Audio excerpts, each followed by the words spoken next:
Hello everyone, कैसे आप लोग? आई होप आप अच्छे होंगे। आज मैं आपको परसेंटाइल बूस्टर के तहत एक चैप्टर लेकर के आया हूं, that is D and F block. उसके हम प्रीवियस ईयर क्वेश्चन को आज हम करने वाले हैं। चलिए पहला क्वेश्चन आपके सामने प्रस्तुत कर देता हूं। ठीक है, इसके बहुत सारे क्वेश्चन एक जैसे आपको दिखेंगे, तो जहां कॉन्सेप्ट सिखाने वाली बात होगी मैं ढंग से पहले ही सिखा दूंगा, ताकि बाकी क्वेश्चन पे हम जाकर के सिर्फ अप्लाई कर पाएंगे फिर। ठीक है, तो सीखने में मजा आएगा। देखते हैं क्या लिखा है। The incorrect statement is magnet and पर मैग्नेट आयंस आर टेट्राहेड्रल। बताइए मैग्नेट आयन क्या होता है? MnO4 2 negative is manganate ion. पर मैग्नेट क्या है भैया? MnO4 नेगेटिव, दिस इज पर मैग्नेट आयन। दोनों ही टेट्राहेड्रल है। Mn के किनारे आपको 4 बॉन्ड बनाते हुए ऑक्सीजन के साथ दिख जाएंगे, सिग्मा के साथ, है ना। यहाँ पे भी 4 सिग्मा बॉन्ड बनते हुए दिखेंगे, है ना। स्ट्रक्चर तो आता ही होगा। स्ट्रक्चर बना ले जाते हैं क्या? नहीं बना पाते तो बता देता हूँ। पहले क्या करना भैया, 4 ऑक्सीजन है, कम से कम सिंगल बॉन्ड तो पहले बनाएंगे ही, है ना। अगर मैं इसकी बात करूं तो 2 नेगेटिव लिखा है, ये नेगेटिव हमें कहाँ बनाना होता है? ऑक्सीजन पर। ठीक, बनाने के बाद जो बाकी ऑक्सीजन बच गए उस पर इस तरीके से बना दीजिए। ये कौन है भैया? ये है मैग्नेट आयन। अब मैं अगर पर मैग्नेट आयन की बात करूं तो पर मैग्नेट आयन कुछ ऐसा होगा। पर मैग्नेट आयन कुछ ऐसा होगा कि यहाँ पर एक नेगेटिव चार्ज होगा, डबल बॉन्ड और इस तरीके का डबल बॉन्ड बनेगा। बोलो भैया, तो ये है हमारा पर मैग्नेट आयन। इस पर भी क्वेश्चन बन सकता है। ठीक है, अगला देखते हैं। मैग्नेट एंड पर मैग्नेट आयंस आर पैरामैग्नेटिक। क्या दोनों ही पैरामैग्नेटिक? चेक करना पड़ेगा। यहाँ पर जो Mn है उस पर +6 ऑक्सीडेशन स्टेट है, चेक कर लीजिए, निकाल ले जाएंगे ना। तो +6 है, इसका मतलब यहाँ पर क्या आएगा? D1 सिस्टम, मीन्स दैट ये तो भैया कैसा है? पैरामैग्नेटिक है। तो मैग्नेट आयन तो पैरामैग्नेटिक है। चलिए चेक करते हैं इनको। यहाँ पर चेक करेंगे तो Mn पर क्या आएगा? +7 ऑक्सीडेशन स्टेट, मतलब D0। इसका मतलब ये डायामैग्नेटिक है। इसका मतलब ये डायामैग्नेटिक है। समझ बात आ गई होगी। इसका मतलब है कि ये इन्होंने गलत बताया कि दोनों ही कैसे हैं? पैरामैग्नेटिक। बाकी पढ़ के देख लेते हैं। इन मैग्नेट एंड पर manganate ion the pi bond, जो यहाँ पर पाई बॉन्ड बना है, ये पाई बॉन्ड बना है, वो किससे बना है? वो आगे लिखा हुआ कि pi bonding takes place by the overlap of p orbital of oxygen. Second period element का कोई भी हो, और वो अगर पाई बॉन्ड बना रहा है तो हर बार वो p ऑर्बिटल ही यूज करता है। और ऑक्सीजन कहाँ का? सेकंड पीरियड एलिमेंट का। निश्चित रूप से ऐसा ही होने वाला है। And D orbital of manganese, हाँ, तो यहाँ पर Mn क्या कर रहा है? अपने डी ऑर्बिटल यूज कर रहा है पाई बॉन्डिंग के लिए, और ऑक्सीजन के साथ वो ओवरलैप कर रहा है उनके p ऑर्बिटल के साथ। मामला सही है। Manganate ion is green in colour, जो कि होता है, ये होता है ग्रीन कलर का, और ये होता है पर्पल पिंक कलर का। लेकिन अगर बहुत ही कंसंट्रेटेड है ना तो करीब करीब ब्लैक दिखने लग जाता है। ठीक है, तो ऐसी बातें भी हो सकता है पेपर में दिखाई दें। अगला है the magnetic moment of a transition metal compounds has been calculated to be this. चलिए पहले थोड़ा सा चर्चा करना चाहता हूं मैग्नेटिक मोमेंट पर, फिर हम क्वेश्चन को बाद में थोड़ा देखेंगे। ठीक है, मैग्नेटिक मूवमेंट क्लियर है। Magnetic moment is equal to क्या होता है? फॉर्मूला क्या है? √N+2 bore magneton. अगर मान लीजिए कि मैंने n की वैल्यू 1 रखी तो कितना आएगा? बोलो। √1 + 2 ये आएगा बोर मैग्नेटॉन। √3 की वैल्यू क्या है?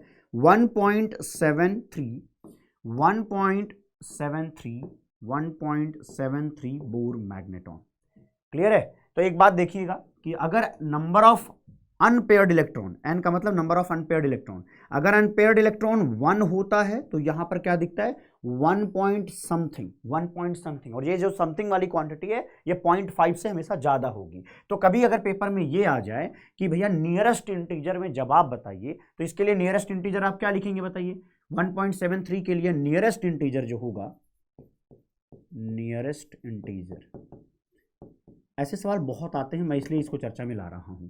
नियरेस्ट इंटीजर की अगर मैं बात करूं तो यहां पर 2 आएगा, है ना। इसका नियरेस्ट इंटीजर क्या आएगा? 2 आएगा। तो हमेशा समझें कि अनपेयर्ड इलेक्ट्रॉन अगर 1 है तो यहां 1 पॉइंट समथिंग दिखाई देगा, और जो आपका नियरेस्ट इंटीजर होगा वो 2 होगा। क्लियर है मामला? एक बढ़ा करके यहां पर हमेशा इस तरीके से दिखाई देगा। अब लौटते हैं अपने मूल प्रश्न पर।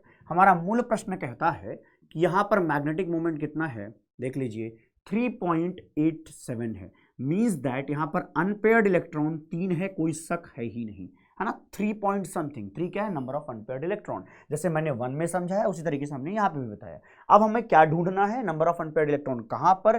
3 होंगे, चेक कर लेते हैं। अगर मैं क्रोमियम +2 की बात करूं तो यहाँ पर D4 सिस्टम है, मैग्नीज 2+ की बात करूं तो यहाँ पर D5 सिस्टम है, वैनेडियम की बात करूं तो यहाँ पर D3 सिस्टम है, और टाइटेनियम 2+ की बात करूं तो यहाँ पर आएगा स्कैंडियम टाइटेनियम, तो यहाँ पर 2 आएगा। तो इसका मतलब यहाँ पे आपको 3 अनपेयर्ड इलेक्ट्रॉन दिखाई देंगे, यहाँ 2, यहाँ 5 और यहाँ पर 4 अनपेयर्ड इलेक्ट्रॉन दिखाई देंगे। तो इस तरीके से आप जवाब मार सकते हैं। आइए अगला देखते हैं। Ammoniacal metal salt solution gives a brilliant red precipitate. यहां से आपको हिंट मिलता है, कभी कभी ये ब्रिलियंट रेड लिख करके आता है, आपके एनसीईआरटी ने रोजी रेड करके भी लिखा हुआ है, तो ब्रिलियंट रेड है ना, रोजी रेड ऐसा करके लिखा आएगा। Precipitate on addition of dimethyl oxime, आप पढ़ते हैं ना DMG, dimethyl glyoxime, dimethyl glyoxime, इस पर क्या होता है, एक नेगेटिव चार्ज होता है। डाईमेथाइल ग्लाइऑक्साइम पे क्या होता है, एक नेगेटिव चार्ज होता है। हम पढ़ते थे ये क्या है, निकल के लिए टेस्ट होता है, तो निकल 2+ होता है। हम DMG के साथ अगर इनका कनेक्शन बनाएं, है ना, यहाँ पे क्या होता है, एक पूरा बढ़िया सा कोऑर्डिनेट कॉम्प्लेक्स बनता है, कोऑर्डिनेशन कॉम्प्लेक्स बनता है, DMG, है ना, इस तरीके से बन जाएगा NiDMG। क्लियर है मामला। तो यहाँ पर एक नेगेटिव चार्ज रहता है, तो वही एक नेगेटिव चार्ज की वजह से यहाँ पे क्या हो जाएगा, अच्छा ये ट्वाइस रहता है, एक्चुअली ये हो जाएगा ट्वाइस, तो यहाँ पर निकल पे क्या आएगा, 2+ आएगा। निकल पे क्या आएगा मेरे भैया, 2+ आएगा। क्या आपको इतनी बात समझ में आई क्या, पहले ये बताइए, क्या आपको ये बात समझ में आई। और ये जो कोऑर्डिनेशन कॉम्प्लेक्स बना, यही है रोजी रेड कलर का, यही आपको ब्रिलियंट रेड प्रेसिपिटेट देता है। ठीक है, तो ये तो बहुत ही बढ़िया फेमस सा क्वेश्चन है, आपको पढ़ाया भी प्यार से जाता है आपके चैप्टर पढ़ाते वक्त। आइए अगला देखते हैं। Which one among the following are good oxidizing agent, इनमें से गुड ऑक्सीडाइजिंग एजेंट कौन सा है। पहली बात तो ऑक्सीडाइजिंग एजेंट किसको बोलते हैं, जो दूसरे का ऑक्सीडेशन करें और खुद का रिडक्शन करें। खुद का रिडक्शन करने के लिए उनको क्या होगा, हाई ऑक्सीडेशन स्टेट में रहना होगा, तब अपने आप को आराम से वो रिड्यूस करा पाएंगे। तो देख लीजिए कौन कौन से लोग हैं। एक तो है भैया सीरियम 4+, ठीक है। दूसरा कौन है भैया, Tb4+। बताता हूं कहां जा रहे हैं ये लोग और क्यों रिडक्शन समझा जाएगा यहां पर, समझिएगा। लैंथेनाइड का जो कॉमन ऑक्सीडेशन स्टेट है ना, वो +3 होता है। लैंथेनाइड का जो कॉमन ऑक्सीडेशन स्टेट है वो +3 होता है। तो सीरियम +4 अपने आप को सीरियम +3 में कन्वर्ट करता है, और Tb+4 जो है Tb3+ में कन्वर्ट करता है। क्या इतनी बात समझ में आएगी। तो ये क्या है, ये रिडक्शन अपने आप से हो सकता है ना। क्यों हो रहा है, क्योंकि ये दोनों हाईएस्ट ऑक्सीडेशन स्टेट से या हायर ऑक्सीडेशन स्टेट से अपने कॉमन ऑक्सीडेशन स्टेट तक जा रहे हैं, जो कि यूजुअली जाते ही हैं, है ना, रिएक्शंस के दौरान। तो ये इजीली पॉसिबल है, आप समझिए। इसी वजह से बोला जाएगा कि क्योंकि ये अपना रिडक्शन करा रहे हैं, तो ये दूसरे का ऑक्सीडेशन करवा देंगे। क्या ये दोनों कर पाएंगे, ऐसा नहीं। ये लोग तो अपना ऑक्सीडेशन करेंगे ना भाई। अगर हमने ले लिया, अगर मैं समैरियम की बात करूं तो Sm2+, ये खुद को क्या पहुंचाना चाहेगा, 2+ से 3+, क्योंकि कॉमन ऑक्सीडेशन स्टेट तक जाना होता है, कॉमन ऑक्सीडेशन स्टेट तक जाना होता है। तो अगर Sm2+ Sm3+ में कन्वर्ट हो रहा है, इसका मतलब क्या, ये खुद का ऑक्सीडेशन करा, तो ये दूसरे का रिडक्शन करा देगा। तो इस वजह से ये एक रिड्यूसिंग एजेंट की तरह काम करने लग जाएगा। लेकिन हमारा मूल प्रश्न क्या है, हमारा क्वेश्चन है ऑक्सीडाइजिंग एजेंट का, तो 2 आएंगे। तो कौन कौन से हैं भैया, ये थर्ड एंड फोर ओनली, ये रहे 3rd and 4 ओनली, ये जवाब हो जाएगा। अगला देख लेते हैं, क्वेश्चन पढ़िएगा। क्वेश्चन लिखा गया है, potassium dichromate acts as a strong oxidizing agent in acidic solution. बात सही है। During this process the oxidation state changes. मैं इसको याद करवाता हूँ किस तरीके से समझना, मैं इसे समझाता हूँ कि देखो भैया, हमारे पास है पोटेशियम, अच्छा डाइक्रोमेट है तो कोई बात नहीं, K2Cr2O7 with H+, K2Cr2O7 with H+। यहाँ पर क्रोमियम होता है +6 ऑक्सीडेशन स्टेट में, मैक्सिमम क्रोमियम का +6 जाता है, और जो स्टेबल होता है वो क्या होता है, +3। तो रिड्यूस होकर के वो +3 तक जाता है। एक्चुअली ना क्रोमियम या तो +6 में रहता है या तो +3 में आके रहता है ना, तो वो अपने आप को क्या करता है, +3 तक रिड्यूस करता है। अगर वो खुद को रिड्यूस करता है तो निश्चित रूप से ये एक ऑक्सीडाइजिंग एजेंट की तरह काम कर सकता है, इसमें कोई शक है ही नहीं। मामला क्लियर है। यस। इन्होंने पूछा क्या है, acts as strong oxidizing agent during this process the oxidation state changes from +6 to +3। ओह ये था क्या, +6 to +3। बोलो भैया मामला क्लियर, बोलो भैया मामला क्लियर है क्या, शायद कोई समस्या हुई ही ना हो। आइए अगला देखते हैं, पढ़िए क्या लिखा है, पढ़िए क्या लिखा है। During the borax bead test, तो पहली बात तो बोरेक्स बीड टेस्ट क्या होता है, ये यहाँ कैसे आ गया भैया, अच्छा जी कॉपर है ना इसलिए आ गया है, कोई बात नहीं देख लेते हैं। बोरेक्स बीड टेस्ट को हम पढ़ते हैं ना Na2B4O7, मैं जो तरीका बताने वाला हूँ ये सिंपलेस्ट वर्जन होगा जो आप पहली बार शायद सुनेंगे इस तरीके से, ठीक है। ये कौन है भैया, बोरेक्स। बोरेक्स जो है हम क्या करते हैं, पहले इसको हीट करते हैं, जब हीट करते हैं तो ये जो है Na2B4O7 बन जाता है, ये 10 जो ये वाटर ऑफ क्रिस्टलाइजेशन है ये गायब हो जाएगा, ठीक है जी, उड़ जाएगा। अब ये जो दिखा है आपके सामने लिखा गया है, इसको देखने का नजरिया बदलिए, नज़ारे अपने आप बदलेंगे। देखिए लिखने का तरीका क्या है, लिखा है Na2, है ना, तो 2 सोडियम के लिए 1 ऑक्सीजन चाहिए, तो ये है Na2O। हमने क्या किया, 1 ऑक्सीजन यहाँ से यहाँ ले लिया, तो यहाँ कितने ऑक्सीजन बचे, 6, तो क्या हो जाएगा B4O6। B4O6 को मैं लिख सकता हूँ 2 टाइम B2O3, देख लीजिए एक बार, 2 टाइम B2O3। तो एक्चुअली जो बोरेक्स है ना, जो बोरेक्स है वो कुछ और नहीं बल्कि इन्हीं का मिक्सचर है भैया। ये कौन है, ये बेसिक ऑक्साइड है, ये बेसिक ऑक्साइड है, और ये भाई साहब एसिडिक ऑक्साइड है, क्योंकि बोरॉन का ऑक्साइड कैसा होगा, एसिडिक होगा, क्योंकि बोरॉन कैसा है, नॉन मेटल है। कहानी क्लियर है कि नहीं क्लियर है। अब इन दोनों के मिलने से सॉल्ट तो बनेगा ही ना, बोरेक्स एक सॉल्ट है, एसिड और बेस मिलकर सॉल्ट ही तो बनाते हैं। अगर ऐसी चीज़ें पढ़नी है तो मैंने एक वीडियो पढ़ा रखा है, कंप्लीट इनऑर्गेनिक केमिस्ट्री रिएक्शंस, उसमें जाइए पढ़ लीजिएगा। पूरा इनऑर्गेनिक केमिस्ट्री का जो निचोड़ है, जो जान है, वो वहाँ पे समझाया जा चुका है, समझाया गया है। मैं नहीं कह रहा हूँ रटवाया है, मैंने समझाया है, और अब पढ़ करके आप खुद कमेंट करने को मजबूर होंगे कि हाँ भैया बेहतरीन था, ठीक है जी। आगे देखते हैं क्या बोल रहा हूँ मैं, कि अब देखिए हम कर क्या रहे हैं। बोरेक्स बीड टेस्ट में हम करते हैं क्या कार्यक्रम, वो मैं आपको बता देता हूँ।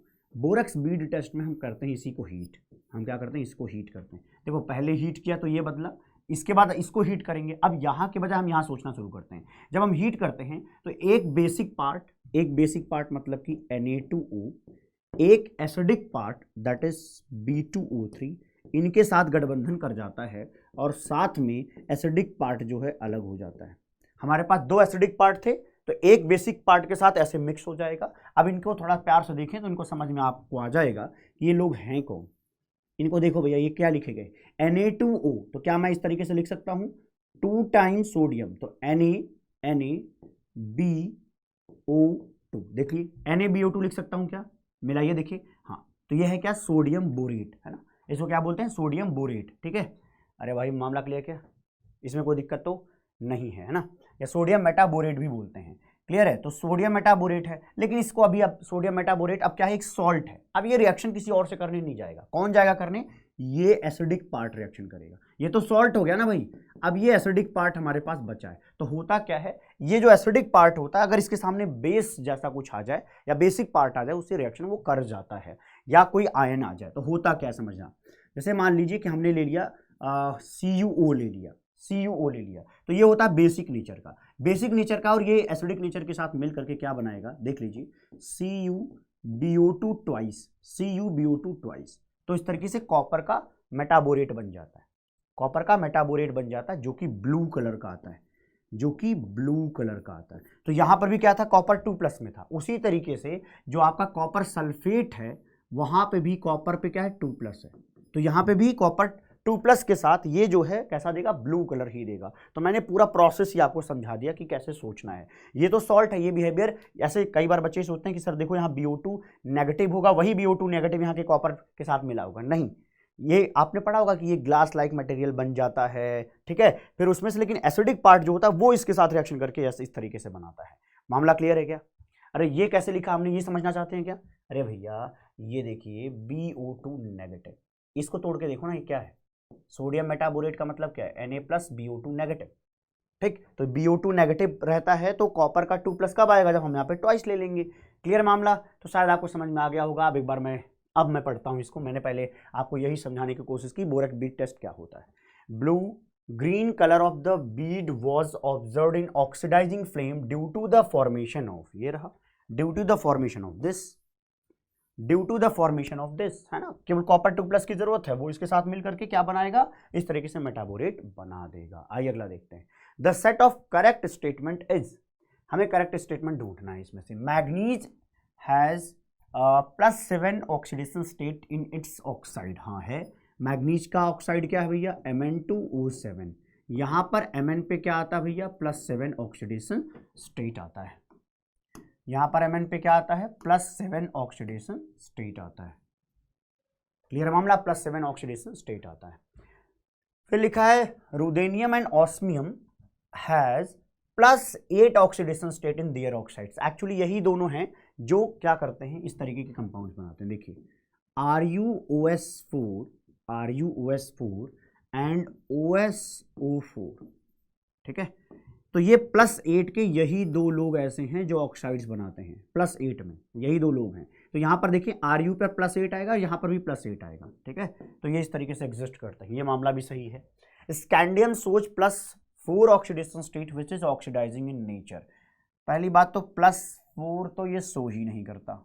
स्कैंडियम हमेशा किस में रहता है, स्कैंडियम हमेशा +3 में रहता है। ये +2 में भी नहीं रहता, जो कि कॉमन ऑक्सीडेशन स्टेट है पूरे 3D सीरीज का, उसमें भी नहीं रहता, ये सिर्फ +3 में रहता है स्कैंडियम। तो ये मामला तो गलत हो गया, ठीक है। तो ये गड़बड़ है जी।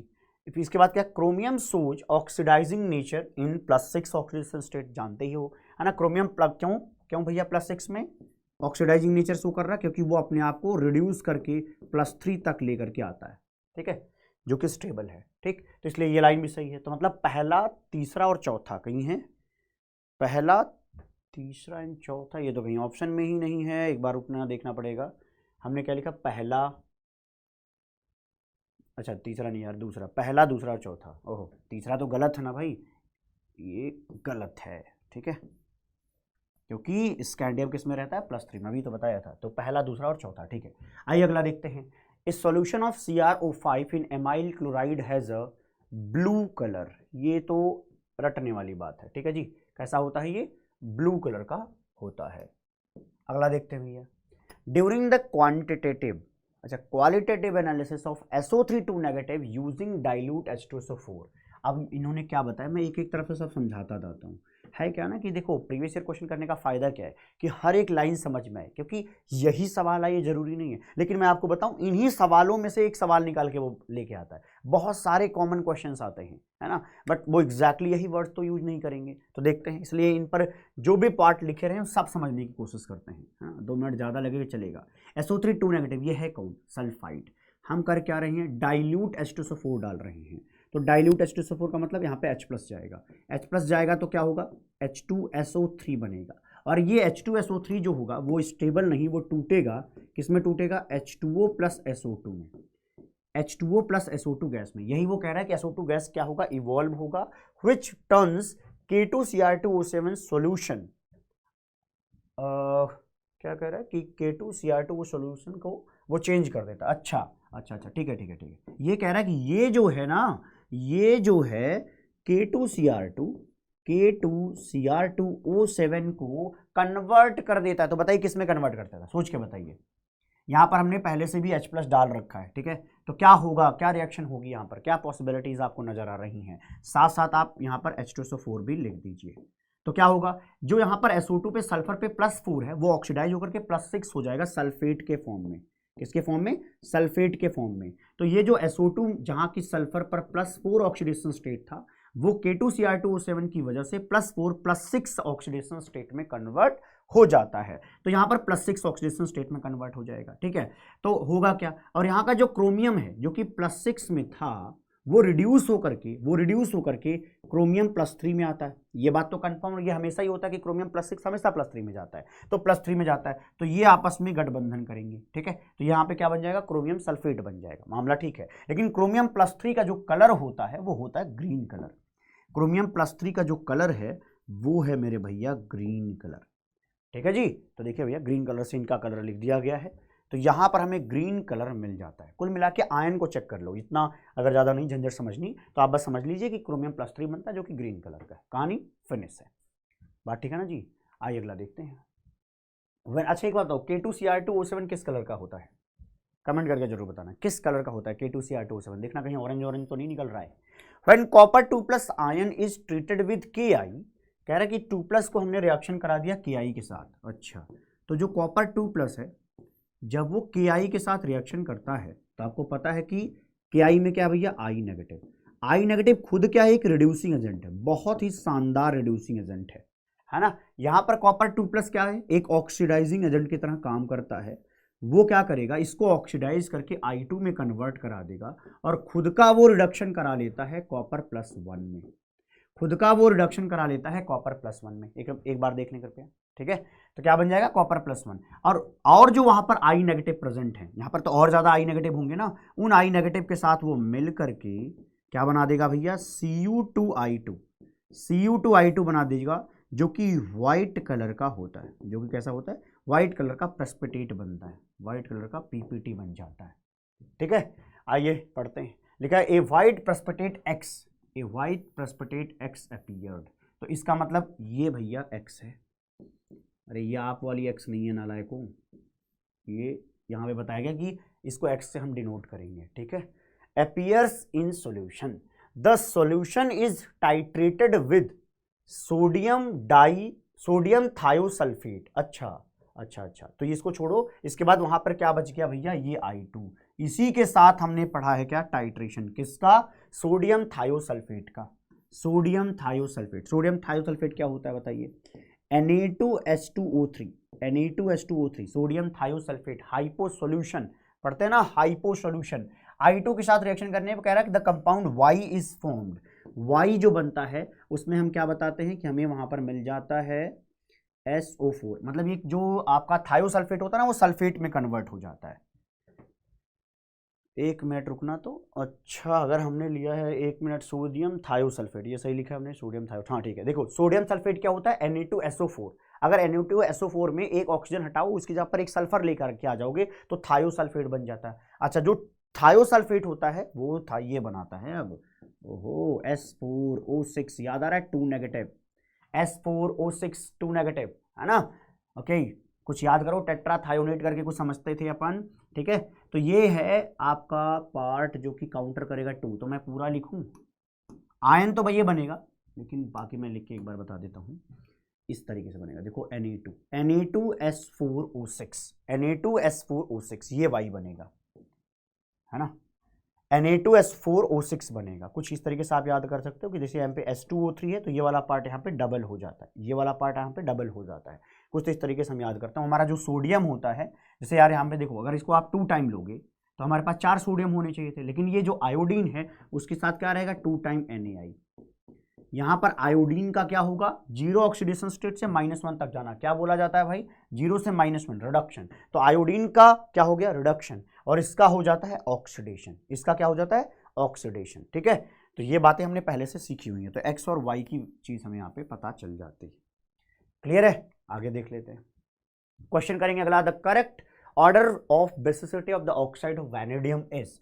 अच्छा, अगर मैं बेसिक नेचर की बात करूं, ऑक्साइड्स के बेसिक नेचर की मैं बात करूं, तो जो ऑक्सीडेशन स्टेट है सेंट्रल एटम पर, जैसे यहाँ पर वैनेडियम पर, वो क्या होना चाहिए, कम से कम। जितना कम होगा वो ऑक्साइड उतना ज़्यादा बढ़िया वाला बेसिक नेचर शो करेगा।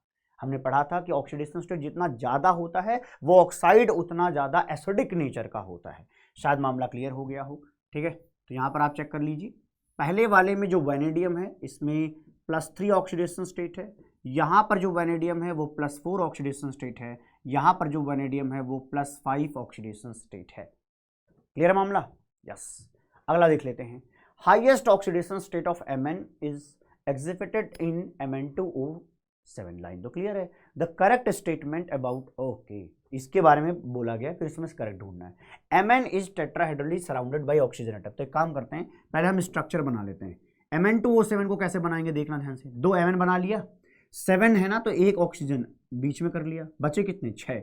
अब 6 को क्या करो भैया, इस तरीके से लगा दो, 3 ऑक्सीजन एक एक की खोपड़ी पे लगा दो, बचा हुआ ऐसा है। तो ये रहा आपका Mn2O7।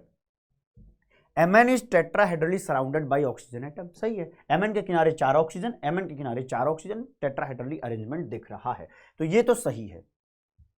Mn इज ऑक्टाहेड्रली, कर दी ना फालतू बात इन्होंने, ऑक्टाहेड्रली है ही नहीं, क्रॉस कंटेन्स MnO-Mn ब्रिज है, यहाँ पे देखिए एक ब्रिज ऑक्सीजन बीच में आपको दिख रहा है, इसका मतलब ये चीज भी सही है, ठीक है। यहाँ पर Mn बॉन्ड है, नहीं भैया फालतू बात कर दी आपने, ठीक है। तो पहला और तीसरा पहला ही ऑप्शन था, इसलिए हम इसको मार के आगे बढ़ते हैं।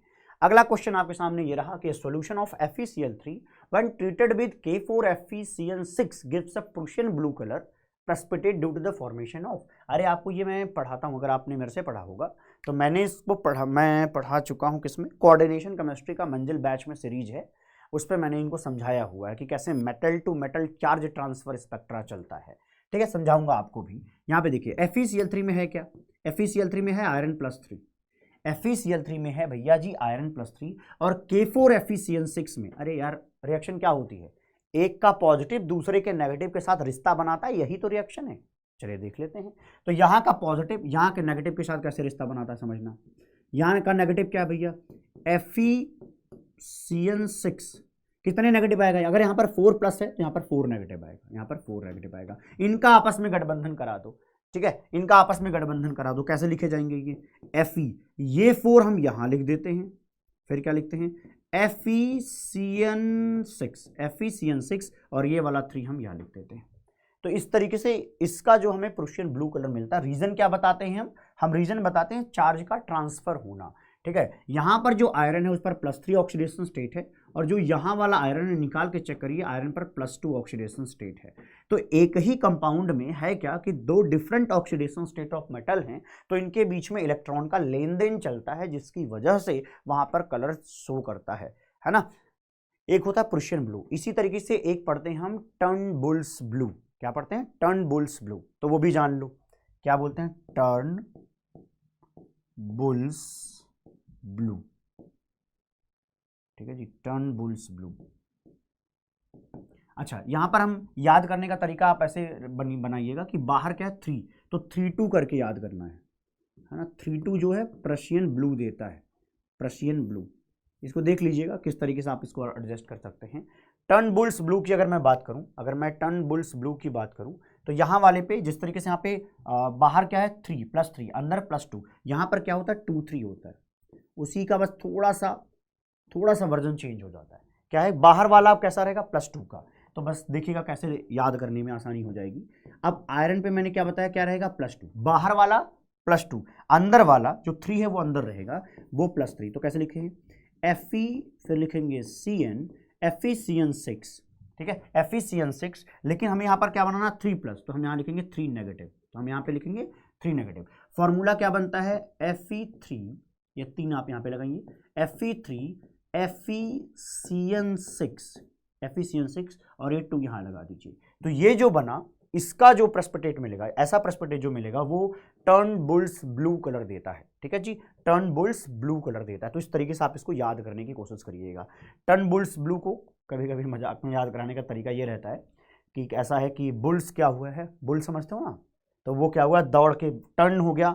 ठीक है, तो समझो कि आपके खोपड़ी में 2 आंख दिखती थी, एक उसने छेद करके 3 कर दिया है, कुछ समथिंग, कोई बात नहीं, उसको इस तरीके से नहीं याद करेंगे आप, इसको 3-2 एंड 2-3 करके याद कर पाएँ तो अच्छी बात होगी, है ना। चलिए, कुछ अब लग रहा होगा ना कि ठीक ठाक चीज़ हम पढ़ रहे हैं। एक चीज़ पूछी जा रही है, मैं एक्स्ट्रा चीज़ बता रहा हूँ, ताकि भैया उससे मिलते जुलते सवाल आप करके आ जाएं। देखिएगा, लिखा है copper 2+ in water is more stable than copper plus. Water के अंदर निश्चित रूप से हाइड्रेशन एनर्जी का कॉन्सेप्ट है। हाइड्रेशन एनर्जी का कॉन्सेप्ट होगा कि कॉपर 2+ जो होता है वो ज़्यादा हाइड्रेशन एनर्जी देता है, निकालता है विद रिस्पेक्ट टू कॉपर +1 के, विद रिस्पेक्ट टू कॉपर +1 के, इसीलिए ये ज़्यादा स्टेबल है इन वाटर। ठीक है, आइए अगला देखते हैं। Enthalpy of hydration for copper 2+ is much less. क्या, मच लेस नहीं, ये मोर होता है भाई, ये ज़्यादा होता है। एक्चुअली ना ये डिपेंड करता है किस तरीके से पूछा गया। अगर इन्होंने साइन मेंशन किया होता तो बात भी ठीक थी, नहीं तो जनरली क्या बोलते हैं, कॉपर 2+ का हाइड्रेशन एनर्जी ज़्यादा होती है, क्योंकि वो एनर्जी निकलने वाली ही होती है।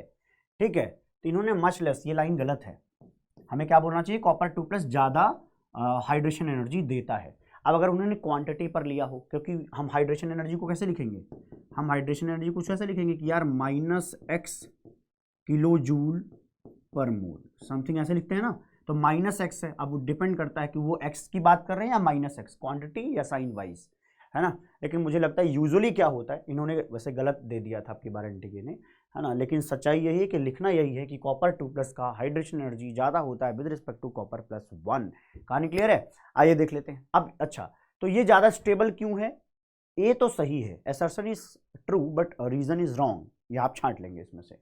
Which element is not present in Nestler's reagent? Oxygen नहीं हो रहता, क्या रहता है भैया? पोटेशियम, मरकरी और क्या रहता है? आयोडीन। ये समझ में आता है क्या रहता है भैया? K2HgI4, K2HgI4, K2HgI4 को हम नेस्लर्स रिएजेंट कहते हैं, K2HgI4 को हम नेस्लर्स रिएजेंट कहते हैं। हमने डी ब्लॉक में इसलिए डाल दिया क्योंकि यहाँ पर Hg मेंशन है, दैट्स इट, कहानी इतनी है सिर्फ, ठीक है। आइए अगला देखते हैं। The difference in oxidation state of chromium in chromate and dichromate. बढ़िया मजाक किया इन्होंने, सस्ता सा सवाल पूछ दिया। क्रोमेट मतलब CrO4 2 negative is chromate, dichromate is Cr2O7 2 negative. Chromium इन दोनों में ही +6 में रहता है, तो the difference in oxidation state is 0। Oxidation state में भैया 0 आएगा, क्यों? क्योंकि यहाँ पर भी +6 है और यहाँ पर भी +6 ही नजर आता है, क्रोमियम दोनों में +6 में ही है, ठीक है। Manganese 6 has ability to disproportionate in acidic medium. निश्चित रूप से देख लेते हैं होता क्या है। MnO4 जो 2 नेगेटिव है, MnO4 2 negative, this is manganese 6, है ना। मैग्नीज 6 का मतलब हो गया मैग्नेट आयन। जो मैग्नेट आयन है ना, एक्चुअली वो बेसिक मीडियम में ही स्टेबल है, थोड़ा सा एसिडिक किया या बल्कि मैं कहूँ कि माइल्ड बेसिक कर दिया ना, तब भी ये डिस्प्रपोर्शनेट कर जाता है, न्यूट्रल कर दिया तब भी ये डिस्प्रपोर्शनेट कर जाता है, सिर्फ ये बेसिक मीडियम में स्टेबल होता है, ठीक है जी। तो यहाँ पर क्या है, Mn पे +6 ऑक्सीडेशन स्टेट है, ये जब डिस्प्रपोर्शनेट होता है तो +6 को लेकर के जाता है भैया +7 तक, +6 को +7 तक ऑक्सीडेशन होता है। तो यहाँ से जो मैग्नेट है वो पर मैग्नेट में कन्वर्ट हो जाता है, मैग्नेट पर मैग्नेट में कन्वर्ट हो जाता है। और रिडक्शन जब इसका होता है, एक्चुअली क्या होता है, डिस्प्रपोर्शन किस टाइम पे हम 2 टाइम लेते हैं ना रिएक्टेंट, एक तो क्या होगा ऑक्सीडाइज, तो दूसरा रिड्यूस होता है, और जब रिड्यूस होता है तो MnO2 बनेगा, MnO2 के Mn पर +4 ऑक्सीडेशन स्टेट होता है। कृपया एक बार देख लें। The difference in oxidation state of 2 ions it forms in acidic medium. अच्छा, इन दोनों के बीच में गैप कितने का है ऑक्सीडेशन स्टेट का? 7 और 4 से जो गैप आता है 3 आता है। एक्चुअली मैं क्लासेस में इसी तरीके से ऑक्सीडेशन स्टेट के फैक्टर में ही पढ़ाता हूँ, इस तरीके से दिमाग में टिकना आसान रहता है। क्लियर मामला? यस। अगला देखते हैं। Cerium +4 has noble gas configuration. बात तो सही कह रही है। Which of the following is correct statement about it? It will not prefer to undergo redox reaction. Undergo redox reaction, it will not prefer to undergo redox reaction. अच्छा, it will prefer to gain electron and act as oxidising agent. देखो actually क्या, cerium +4 निश्चित रूप से stable है, इसमें कोई शक नहीं है कि स्टेबल नहीं है, है ना, स्टेबल है सीरियम +4। एक मिनट, सीरियम +4 जो होता है वो स्टेबल तो है, बट वो क्या करता है, वो इलेक्ट्रॉन ले करके अपने कॉमन ऑक्सीडेशन स्टेट तक आता है। कहाँ तक आता है? कॉमन ऑक्सीडेशन स्टेट तक आता है, जो कि बन जाता है भैया Cr+3। क्या बन जाता है? Cr+3। अरे यार Cr+3 नहीं, भाई रुको, क्या लिखेंगे हम यहाँ पर? सीरियम +3। तो यहाँ पर क्या हो रहा है, सीरियम जो है +4 से +3 में जाना चाह रहा है। क्यों जाना चाह रहा है भैया? क्योंकि वो common oxidation state of lanthanide gain करना चाह रहा है। अरे बोलो भाई, अभी पीछे भी ऐसी सी बात करी थी हमने, है ना। तो यहाँ पर क्या होता है, सीरियम के अंदर ये नेचर है कि वो इलेक्ट्रॉन लेगा, बल्कि कोई भी जो हाई ऑक्सीडेशन स्टेट पे बैठता है वो अपने आप को कॉमन ऑक्सीडेशन स्टेट तक लाने की कोशिश करता है, ठीक है जी। तो सीरियम +4 इलेक्ट्रॉन लेकर के सीरियम +3 बनाता है। ये कहानी लैंथेनाइड्स के अंदर ही लागू होती है सिर्फ। क्लियर है? तो ये इसका मतलब क्या है कि इलेक्ट्रॉन लेंगे, खुद का रिडक्शन कराएंगे तो दूसरे का ऑक्सीडेशन कराएंगे। तो हाँ भैया, सीरियम +4 एक ऑक्सीडाइजिंग एजेंट की तरह काम करता है। तो ये एक्ट्स एज ऑक्सीडाइजिंग एजेंट, ये सर्वथा सत्य बात है। इलेक्ट्रॉन लेकर के ये काम ये करते हैं, है ना। मैं और से एक डेटा कोट कर देता हूँ कि अगर मैं इसका रिडक्शन पोटेंशियल लिखूँ ना, सीरियम +4 का, रटना नहीं है भाई किसी को, 4+ का सीरियम +3, है ना। जो ये रिडक्शन हो रहा है सीरियम +4 से +3, उसके लिए जो रिडक्शन पोटेंशियल है वो 1.74 रहता है, ठीक है ना। ये रहता है भैया रिडक्शन पोटेंशियल। इसका मतलब क्या है, ये इजीली अपने आप को क्या करना चाहता है, रिड्यूस करना चाहता है। अरे रिडक्शन पोटेंशियल पॉजिटिव होने का मतलब क्या है, अपने आप को वो आसानी से रिड्यूस करना चाहता है। अपने आप को आसानी से रिड्यूस करेगा तो दूसरे का क्या करेगा ना भाई, अरे भैया ऑक्सीडेशन। पढ़ के बाकी एक बार कृपया जरूर देखें। अगला देखते हैं भैया। Among the following, which is the strongest oxidizing agent? इनमें से कौन सा ऐसा है जो strongest oxidizing agent है? समझते हो ना, ऑक्सीडाइजिंग एजेंट का मतलब जो अपना रिडक्शन बहुत जल्दी करवाना चाहता है। देखते हैं क्या रिडक्शन यहाँ इजिली पॉसिबल है। Mn+3 के अपने आप को Mn+2 बनाना चाहेगा, कैसे चेक करेंगे? Mn+3 को देखो तो D4 इलेक्ट्रॉनिक कन्फिग्रेशन है। अगर ये खुद का रिडक्शन कराएंगे तो इलेक्ट्रॉन गेन करेंगे और अपने आप को D5 बनाएंगे। ओ भाई साहब, D5 मतलब हाफ फिल्ड, D5 मतलब हाफ फिल्ड, हाफ फिल्ड मतलब स्टेबल। अरे मामला ठीक है क्या?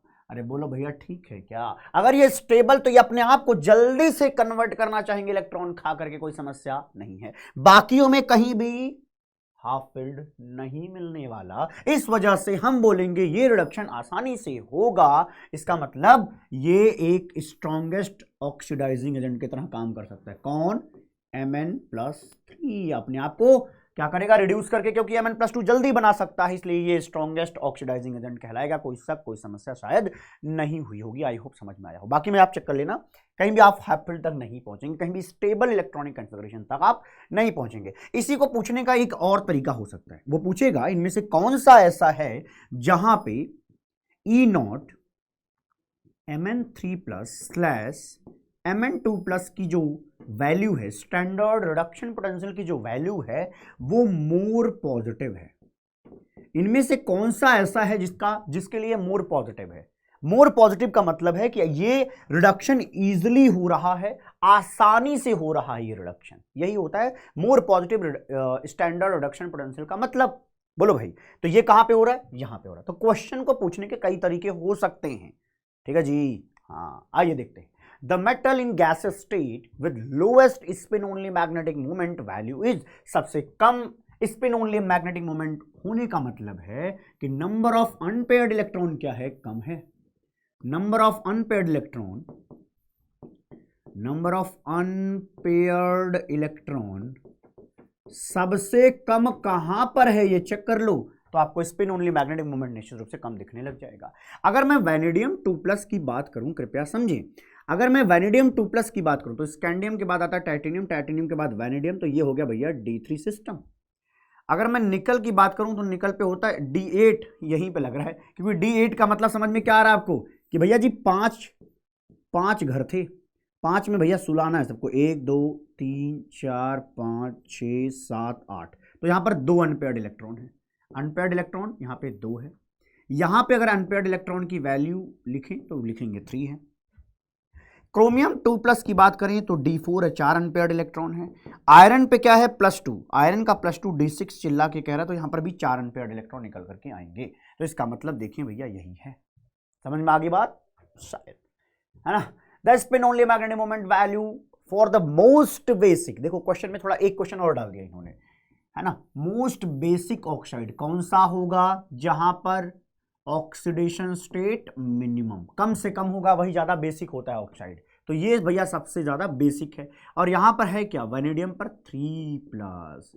वैनेडियम 3+ का मतलब क्या है? इसका लिख ले जाओगे इलेक्ट्रॉनिक कन्फिग्रेशन, तो स्कैंडियम, टाइटेनियम, वैनेडियम, वैनेडियम 2+ का D3, लेकिन 3+ का भैया D2 हो जाएगा। बोलना भैया आया क्या? अब देखो, अगर 2 है तो 2 अनपेयर्ड इलेक्ट्रॉन है ना? अगर यहां D2 है मींस दैट अनपेयर्ड इलेक्ट्रॉन का नंबर कितना भैया? 2। अगर 2 अनपेयर्ड इलेक्ट्रॉन है तो जो बोर मैग्नेटॉन आएगा वो कितना आएगा? 2 पॉइंट समथिंग, है ना? और ये जो समथिंग होता है वो 0.5 से ज्यादा है, मींस दैट अगर मैं इंटीजर की बात करूं तो यहां पर 3 पुट करना होगा। एक्चुअली यहां के बाद मैंने एक क्वेश्चन स्किप कर दिया, तो मैं दोबारा उस पोर्शन को रिकॉर्ड करके बीच में डाल रहा हूं, ठीक है जी। ये क्वेश्चन छूट गया था, मैंने बाद में पूरा रिकॉर्ड करने के बाद देखा तो ये पार्ट छूटा हुआ था। क्लियर है? देख लेते हैं। The most common oxidation state of lanthanide element is +3, ठीक है जी, जो कि पता है आपको, ठीक है।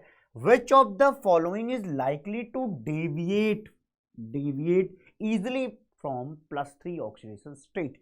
कौन सा इनमें से ऐसा है जो चलो +3 तो शो करता है, लेकिन +3 के अलावा किसी और ऑक्सीडेशन स्टेट में जाना चाहता है, डेविएट होकर के, है ना, पहुंचना चाहता है। और ऐसा कब संभव होगा? जब क्या बनेगा भैया? स्टेबल इलेक्ट्रॉनिक कन्फिगरेशन बन रहा होगा। जैसे एग्जांपल के तौर पे हम ले लेते हैं सीरियम, एक्चुअली यही जवाब होने वाला है। जो हमारा सीरियम है, अगर हम इसके इलेक्ट्रॉनिक कॉन्फ़िगरेशन को देखें जो कि अभी हमने पढ़ा था, क्या होता है भैया, जेनॉन, फिर लिखते हैं 6s2 5d1 4f1। बोलो भैया, है ना। अगर आप सीरियम +3 करेंगे, सीरियम +3 करेंगे, इसका मतलब आप इलेक्ट्रॉन कहां से हटाएंगे, यहां से नहीं हटेगा भाई, पहले गड़बड़ हो जाता है। कहां से हटाएंगे भैया, 2 यहां से हटाएंगे, 1 यहां से हटाएंगे, है ना। तो सीरियम +3 में 4f1 होगा, लेकिन ये 4f1 से अगर एक इलेक्ट्रॉन निकाल दिया जाए, अगर यही एक इलेक्ट्रॉन यहां से निकाल दिया जाए तो ये सीरियम 4+ बन जाएगा। क्या बन जाएगा, ये सीरियम +4 बन जाएगा। तो सीरियम +4 के केस में आप क्या देखते हो, इलेक्ट्रॉनिक कॉन्फ़िगरेशन ऑफ जेनॉन मिलता है, इलेक्ट्रॉनिक कॉन्फ़िगरेशन ऑफ जेनॉन मिलता है। मामला क्लियर है क्या, यस। तो यहां पर ये आप क्या बोलोगे, देखो स्टेबल इलेक्ट्रॉनिक कॉन्फ़िगरेशन है, क्योंकि यहां पर नोबल गैस का इलेक्ट्रॉनिक कॉन्फ़िगरेशन मिल रहा है, इसलिए ये 3+4+ में जाना पसंद करेगा। तो ये डेविएशन करना चाहेगा क्योंकि ये स्टेबल इलेक्ट्रॉनिक कॉन्फ़िगरेशन में जा रहा है, बाकियों के साथ ऐसा कुछ भी नहीं होने वाला। पार्टी की छागे, यस। आइए देखते हैं, अगला देखते हैं भैया, the number of statements correct from the following for copper, है ना, इज। अच्छा, इसमें नंबर गिनने हैं कि कौन कौन से स्टेटमेंट, अच्छा कितने सही हैं। अच्छा, copper second complexes are always paramagnetic.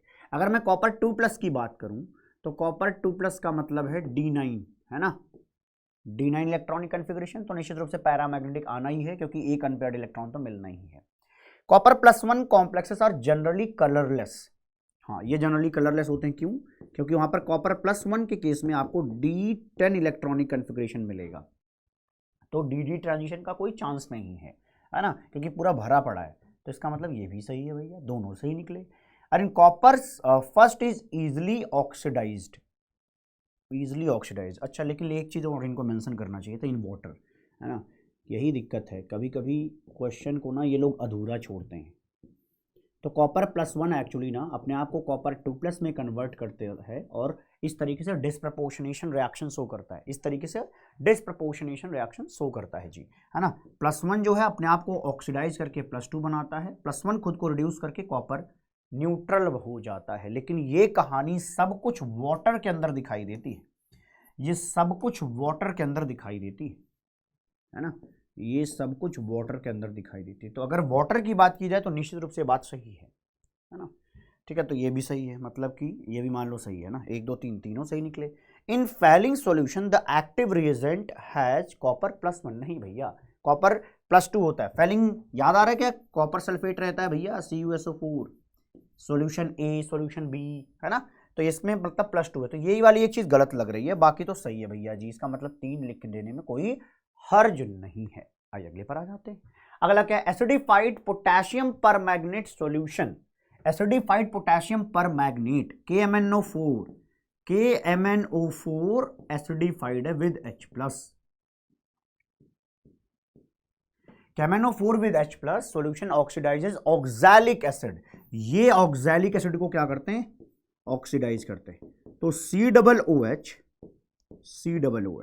जहां पर इस कार्बन पर क्या है, +3 ऑक्सीडेशन स्टेट है, इस कार्बन पे क्या है, +3 ऑक्सीडेशन स्टेट है ना। ये कौन है, ऑक्सीडाइजिंग एजेंट है। अगर ऑक्सीडाइजिंग एजेंट है, ये क्या करेगा, +3 को उठा के भैया +4 तक लेके आएगा, CO2 गैस बनवाएगा, ये बन जाएगा, और बाकी H2O तो निकलेगा ही। अब इन्होंने पूछा क्या, वो देखते हैं। The spin only magnetic moment of the manganese product. अच्छा, वो इसको पूछ ही नहीं रहे थे, कोई बात नहीं, हमने रिएक्शन सीख ली, अच्छी बात है। ऑक्सीडाइज कर दिया CO2 गैस तक। अच्छा, इसका रिडक्शन कराना है, ओहो, यहाँ पर Mn+7 पे था तो H+ में है, तो Mn कहाँ जाता है भैया, याद आ रहा है क्या, एसिडिक मीडियम में वो Mn+2 तक जाता है, Mn+2 तक जाता है। याद करवा दूं क्या बाकी पार्ट, देखते हैं। देखो इसको याद कैसे करवाता हूं मैं, कि भैया देखो जो KMnO4 है ना, जो KMnO4 है वो एसिड में +2 में कन्वर्ट होता है, न्यूट्रल या हल्के बेसिक में +4 में कन्वर्ट होता है, लेकिन अगर अच्छा खासा बेसिक रहा तो वो +6 में कन्वर्ट होता है। तो कृपया ध्यान दें इस बात को, मैंने क्या बोला, A एंड B से याद कर सकते हैं हम इसको। कैसे याद करेंगे, A एंड B याद करने का तरीका 2 4 6, बस A एंड B 2 4 6 से काम बन जाएगा। देखिए एसिडिक मीडियम में +2, न्यूट्रल मीडियम में +4 और बेसिक मीडियम में +6। इससे आपके खोपड़ी में एकदम टिका रहेगा, कभी भूलेंगे नहीं, गलती से भी गलती हुई तो संभल जाएंगे आप, ठीक है।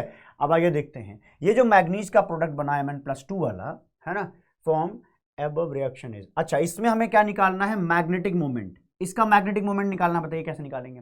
Mn+2 का मतलब क्या हुआ कि यहां पर D5 इलेक्ट्रॉनिक कन्फिग्रेशन है, D5 इलेक्ट्रॉनिक कन्फिग्रेशन, और D5 का मतलब है 5 अनपेयर्ड इलेक्ट्रॉन, N की वैल्यू 2 है, 5 अनपेयर्ड इलेक्ट्रॉन है, कितने हैं भैया, 5 अनपेयर्ड इलेक्ट्रॉन। अगर यहां पर 5 अनपेयर्ड इलेक्ट्रॉन हैं तो आपको ये क्या लिख दिया भैया, 5 लिखने थे, 5 5 5 है ना। अनपेयर्ड इलेक्ट्रॉन अगर 5 है तो जो मैग्नेटिक मोमेंट है वो कितना आएगा, आपको पता है 5 पॉइंट समथिंग आएगा, 5 पॉइंट क्या आएगा, समथिंग आएगा, ठीक है। अब जो 5 पॉइंट समथिंग आ रहा है, आपको बताया था ना 0.5 से ज्यादा ही रहता है हमेशा समथिंग वाला पार्ट, तो इसका मतलब क्या है, नियरेस्ट इंटीजर की अगर मैं बात करूं तो ये भैया जी 6 आएगा इसका जवाब। नियरेस्ट इंटीजर क्या आएगा, 6 आएगा, नियरेस्ट इंटीजर 6 बोर मैग्नेटॉन आएगा। कोई शक तो नहीं है, नहीं होना चाहिए। अगला देखते हैं, the f orbitals are half and completely filled respectively in lanthanide ions. और मैं पढ़ाते वक्त एक्चुअली यही पढ़ाता हूं पहले, कि दिमाग में पहले हाफ और कंप्लीटली फिल्ड जाना चाहिए। देखते हैं, अब बताइए लैंथेनाइड की शुरुआत कहां से होती है, सीरियम से। सीने पर नदियां प्रेम की समाई यूं गदगद, 7वें नंबर पे आता है गदगद, है ना, यूं गदगद तब दिल हो गया, फिर लास्ट में आता है LU। तो पहले मैं जो याद कराता हूं, ये मैं समझा रहा हूं, क्वेश्चन नहीं करा रहा हूं, पहले करवा दूंगा क्वेश्चन, बहुत ही छोटी बात है वो। 1 2 एंड 3 समझना ध्यान से मेरे भाई, है ना। पहला, अच्छा ये क्या है भैया, ये क्या गिनती लिख दी गई है, अरे क्या लिखना था बोल मेरे भाई, first 7th and 14th element लिखे गए हैं, ठीक है। तो सीने पर नदियां प्रेम की समाई यूं गदगद तब दिल हो गया है ना, यूं गदगद तब दिल हो गया, यूं का मतलब EU इसके पहले आएगा, यूं गदगद तब दिल हो गया, है ना। फिर इंजीनियर तुम ये भी लो, इंजीनियर तुम ये भी लो, तो ये भी का YB, ठीक है। तो मैं कैसे याद कराता हूं, पहले पहला देखो ये तो एलिमेंट्स आपको सारे आने चाहिए, लेकिन इलेक्ट्रॉनिक कॉन्फ़िगरेशन लिखने के लिए स्पेशली चीज आपको पहले 1 7 14 पता हो, फिर इसके बाद इसके पहले पहले एलिमेंट को हम लिखेंगे, ठीक है। बेसिक बातें हैं, मुझे पता है कि कई लोगों को ऑड लग रहा होगा कि ये क्या चल रहा है, लेकिन कृपया ध्यान देंगे तो गलतियां नहीं होंगी जीवन भर में। देखते हैं हम क्या लिखते हैं भैया, इलेक्ट्रॉनिक कॉन्फ़िगरेशन लिखते वक्त लिखते हैं जेनॉन, शुरुआत यहां से हो रही है तो हम लिखते हैं भैया 6s2, यहां पर भी रहेगा 5d1 and 4f1, 5d1 and 4f1।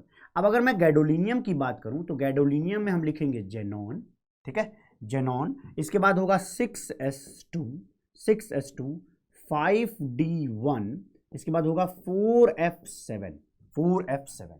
अगर मैं LU की बात करूं, LU की बात करूं तो हो जाएगा भैया जेनॉन, इसके बाद हो जाएगा 6s2, 5d1 and 4f14, 4f14, कृपया देख ले, तो 1 7 एंड 14 ये हो जाता है। अब इसके जस्ट पहले वाले का एक एक बार लिख लीजिए, ठीक है। मैं ये इसलिए करवा रहा हूं क्योंकि अब तक जो ट्रेंड है उसमें अगर आपको इतनी बातें एकदम आती हो तो तलाक से काम हो जाता है। आइए देखते हैं, इसके जस्ट पहले वाले में क्या लिखना है, यहां पर बस इतना लिखना है कि यहां पर 5d1 नहीं रहता, 5d1 ना सिर्फ यही दिखता है 1 7 और 14 में, तो 1 7 14 में तो 5d1 रहेगा, तो इसके पहले वाले में आपको क्या लिखना है, बस 5d1 हटा दीजिए, पूरी बात बाकी छाप लीजिए, क्योंकि एक इलेक्ट्रॉन कम ही तो लिखना है। इससे एक इलेक्ट्रॉन कम करने का तरीका है कि आप यहाँ पे जेनॉन छापिए, 6s2 लिख लीजिए, इसके बाद 5d1 हटाइए, 4f14 कर लीजिए। अब आप क्वेश्चन करिएगा, आपको मजा आएगा, ठीक है। तो पहले मैंने कोशिश करी कि ये बात आपकी खोपड़ी में उतरी, है ना। आइए देखते हैं, आइए देख लेते हैं जी। अब क्या है, the f orbitals are half and completely filled respectively lanthanide ions. थोड़ा थोड़ा गेस आपको हो गया होगा कि कब ये आ सकता है। देखिए जैसे लिखा है EU2+, EU2+ का मतलब क्या हुआ, EU पर अगर 2+ करूंगा तो इलेक्ट्रॉन कहां से निकलेगा, यहां से, है ना, तो 6s2 से निकलेगा, तो 4f7 मतलब हाफ फिल्ड, तो EU2+ तो हाफ फिल्ड मिलेगा, EU2+ तो हाफ फिल्ड मिलेगा, दैट इज 4f7, ठीक है। अब देखिए अगला TM, इसका मतलब यहाँ पे यहाँ पे सेट नहीं होगा, है ना। यहाँ पर क्या होगा, याद करिए TM कब आता है, सीने पर नदियां प्रेम की समाई यूं गदगद तब दिल हो गया इंजीनियर ER तुम, ये भी लो। तो TM इसके जस्ट पहले आता है, इसके पहले TM आता है, तुम ये भी लो। तो यहां पर लिख दूं मैं तुम, ये रहा TM, है ना। लेकिन अगर आप TM पर 2 प्लस करोगे तो आपको 4F14 नहीं मिलेगा, बल्कि YB2 प्लस कर दो, YB2 प्लस कर दोगे तो ये हटेगा तो 4F14 आएगा। ये YB2 प्लस है क्या कहीं, ये देखो, अगर YB2 प्लस कर दो तो ये 4F14 हो जाएगा, इसमें तो कोई शक ही नहीं है ना। इस पर 2 प्लस करो, देखो ये हट जाएगा तो 4F14 हो जाएगा। क्लियर मामला। तो इसका मतलब ये कैंसिल है। चलो इस पे मैच करा लेता हूं। अब TB4 प्लस लिखा है तो TB4 प्लस, अब तो यार ये TB4 प्लस देखो कहां आता है, TB चेक करो, सीरियम। तो ऐसे सीने पर नदियां प्रेम की समाई, यूं गदगद तब, यूं गदगद, अब आया तब, यूं गदगद तब।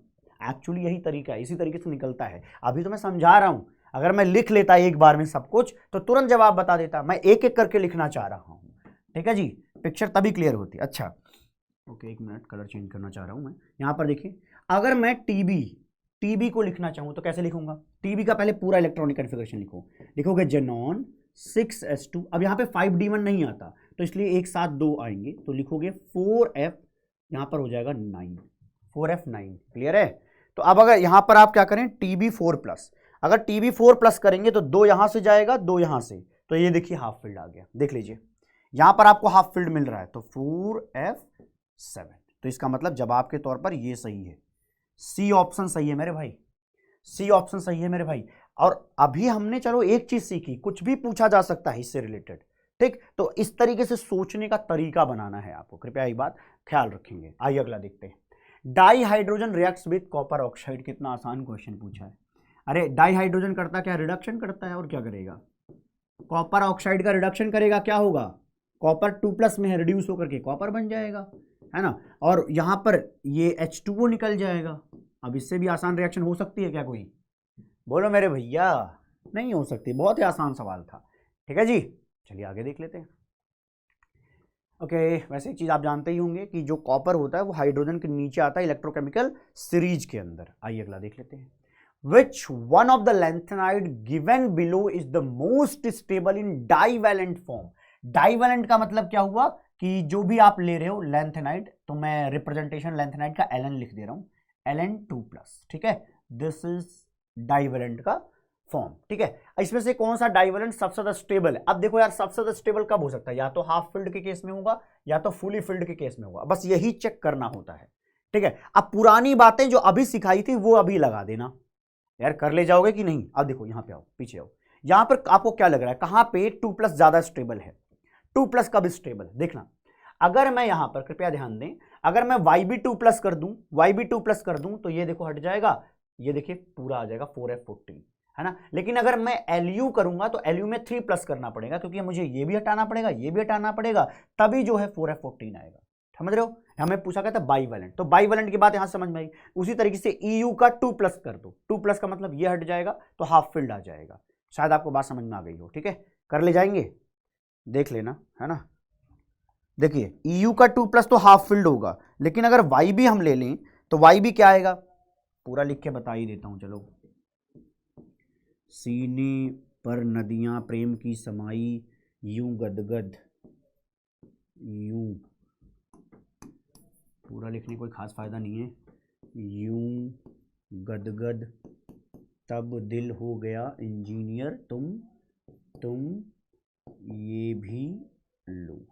जवाब इसी में से मिल जाएगा आपको, जवाब इसी में से मिल जाएगा, क्योंकि हमने क्या किया है, हाफ फील्ड के आसपास की लिख लिए 2 और फुली फील्ड के आसपास के लिए लिख लिए, ठीक है। आप चेक कर लेते हैं।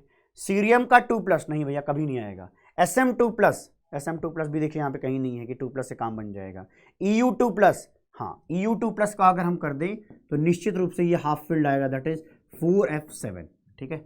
ये तो चलो हाफ फील्ड मिल गया। अगला क्या है, YB2+, तो YB2+ अगर करें तो ये देखिए YB2+ करने से आपको 4F14 मिल रहा है, जो कि फुली फील्ड है।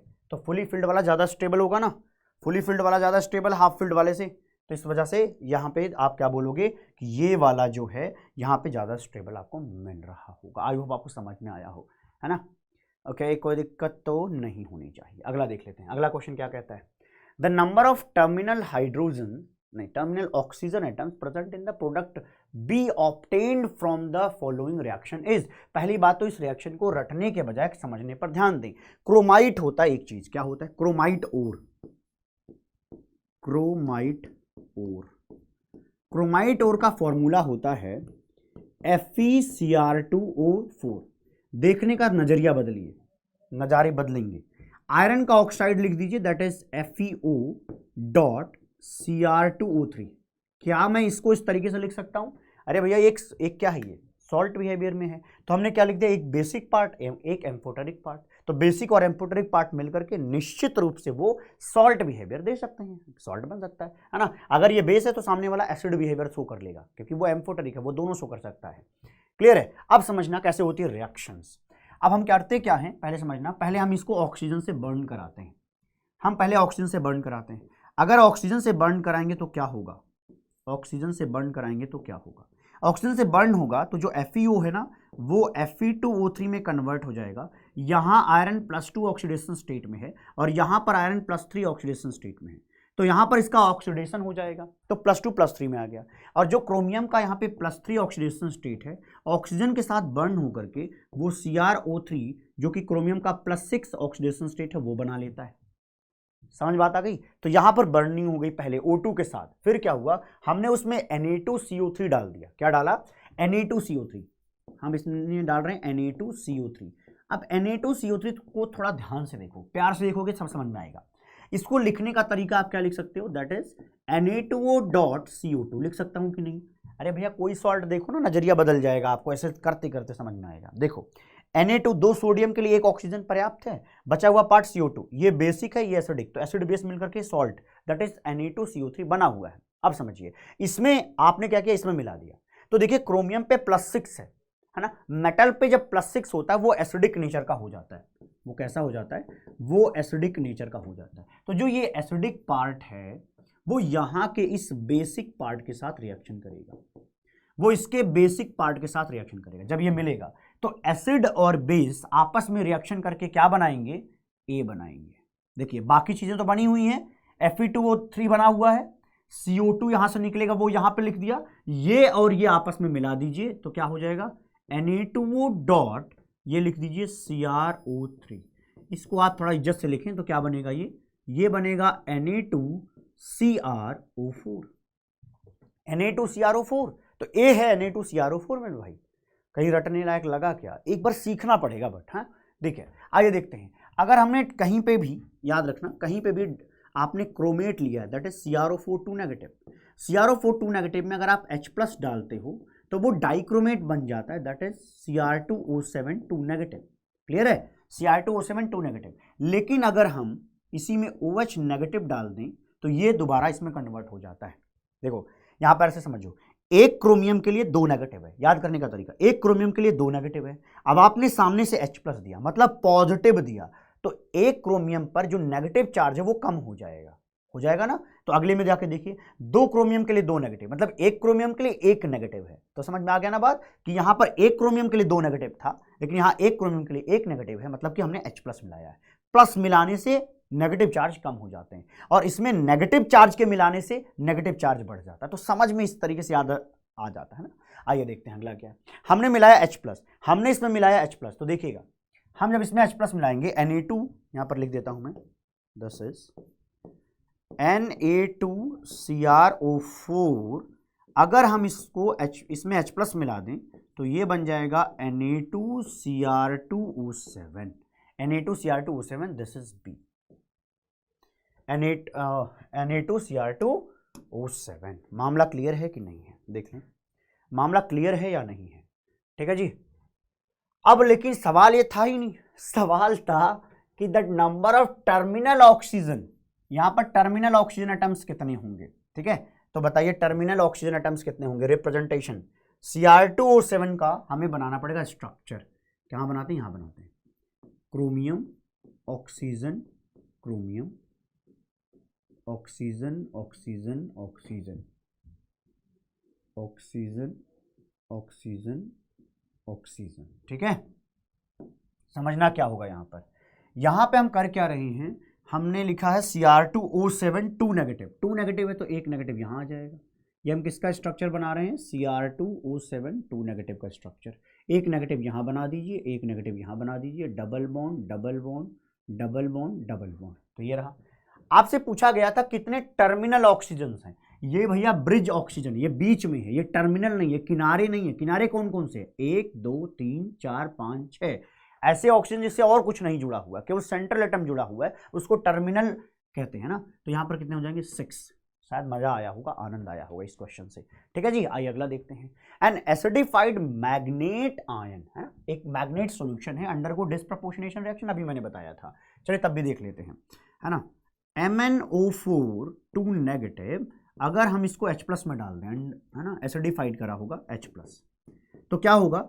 यहां पर होता है डिस्प्रपोर्शनेशन रिएक्शन, ये बन जाता है नेगेटिव प्लस MnO2। क्लियर है? पूछ क्या रहे हैं? The spin only magnetic moment value of the product having manganese in higher oxidation state is, higher oxidation state यहां पर है, दैट इज +7। और आपको पता है कि अगर Mn पे +7 लिख दिया गया, इसका मतलब ये D0 है। D0 है, इसका मतलब यहां पर मैग्नेटिक मोमेंट की वैल्यू तो 0 आएगी। मैग्नेटिक मोमेंट की वैल्यू क्या आएगी? 0 आएगी। अगला देखते हैं। The reaction of H2O2 with potassium permanganate in acidic medium leads to the formation of mainly, अरे सिंपल है यार, देखो पोटेशियम पर मैग्नेट लिया इन्होंने, पोटेशियम पर मैग्नेट ना, तो KMnO4 को अगर आप H+ में लीजिए, तो अभी याद कराया था मैंने, एसिड में लेंगे तो क्या पढ़ा था? A and B 2 4 6। हमने क्या पढ़ा कि एसिडिक मीडियम में, कृपया ध्यान दें, एसिडिक मीडियम में +2 ऑक्सीडेशन स्टेट देखने को मिलता है। एसिडिक मीडियम में +2 ऑक्सीडेशन स्टेट देखने को मिलता है। क्या आपको इतनी बात समझ में आई? एसिडिक मीडियम में +2 ऑक्सीडेशन स्टेट देखने को मिलता है। ठीक है जी, तो KMnO4 इन H+ Mn+2 के अंदर कन्वर्ट हो जाएगा, Mn+2 के अंदर कन्वर्ट हो जाएगा। ठीक है, इसमें कोई संदेह नहीं होना चाहिए आपको, आसान सी बात थी। आई होप आपको आनंद आया हो। अगला देखते हैं, ये क्या भैया? CO3+, titanium 2+, vanadium 2+, chromium 2+ ions, one is used as a reagent, cannot liberate H2 from dilute mineral acid solution। अच्छा, अच्छी बात है। देखिएगा, ये आपका एनसीईआरटी में चीज मेंशन है, स्कैंडियम के बाद जो 3 मेटल्स आते हैं ना, उनका जो 2+ होता है, वो जो है एक रिड्यूसिंग एजेंट की तरह काम करते हैं। तो हम लिख लेते हैं भैया कौन है? स्कैंडियम के बाद टाइटेनियम, वैनेडियम एंड क्रोमियम। इनके जो 2+ होते हैं, वो ईजिली अपने आप को क्या करते हैं? ऑक्सीडाइज करते हैं।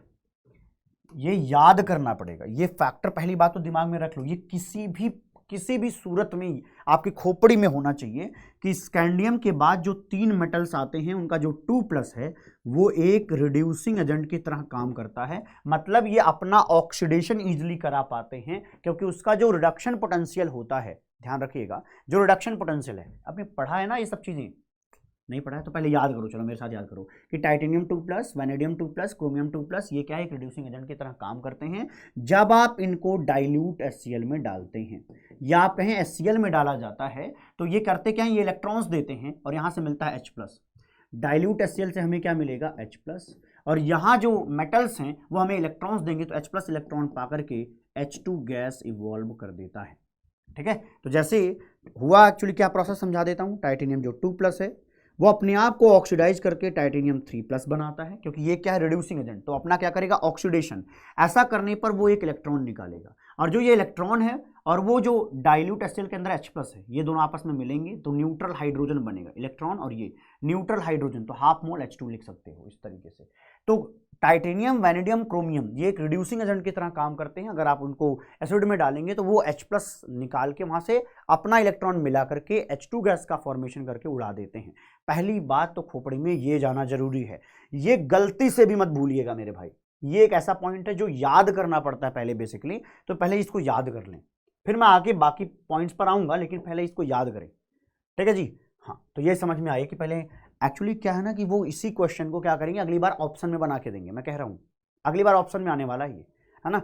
और कई बार इन पे क्वेश्चन बनाने के चांसेस भैया उनको भी दिखते होंगे कि भैया हमने लैंग्वेज में दिया था, अच्छा चलो अब की बार कन्वर्ट करता हूँ ऑप्शंस में। एक बार आ चुका है, एक बार इस तरीके से, एक बार और आ चुका है। ये देखते हैं एमंग, आप देख लो ये भाई साहब ऐसे हैं, देखो है तो सिंपल सा कि ये लोग क्या हैं, ये ऑप्शन तो इन्होंने थोड़ा आसान ही दिया है।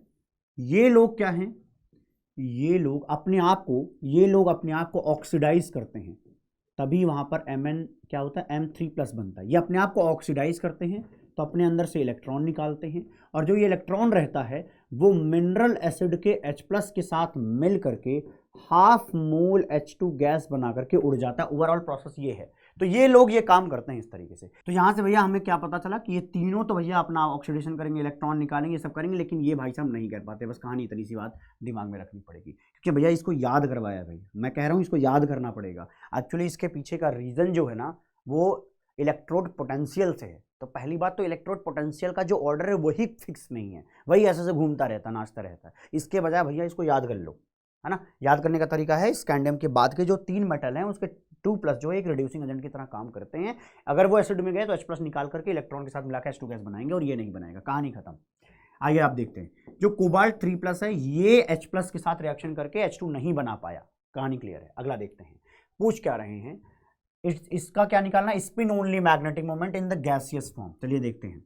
तो अगर मैं ये तो निकाल नहीं पाए, इसी के लिए वो पूछ भी रहे हैं। तो जो कोबाल्ट 3+ है उसका इलेक्ट्रॉनिक कन्फिग्रेशन क्या आएगा, D6 आएगा।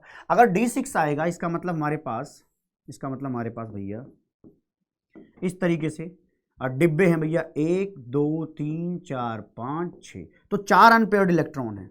अगर 4 अनपेयर्ड इलेक्ट्रॉन है तो भैया अगर मैं बोलूं कि मैग्नेटिक मोमेंट क्या होगा तो 4 पॉइंट समथिंग। अगर इन्होंने इंटीजर में पूछा होगा, नियरेस्ट इंटीजर, मतलब यहां पर 5 आएगा, नियरेस्ट इंटीजर 5 आएगा।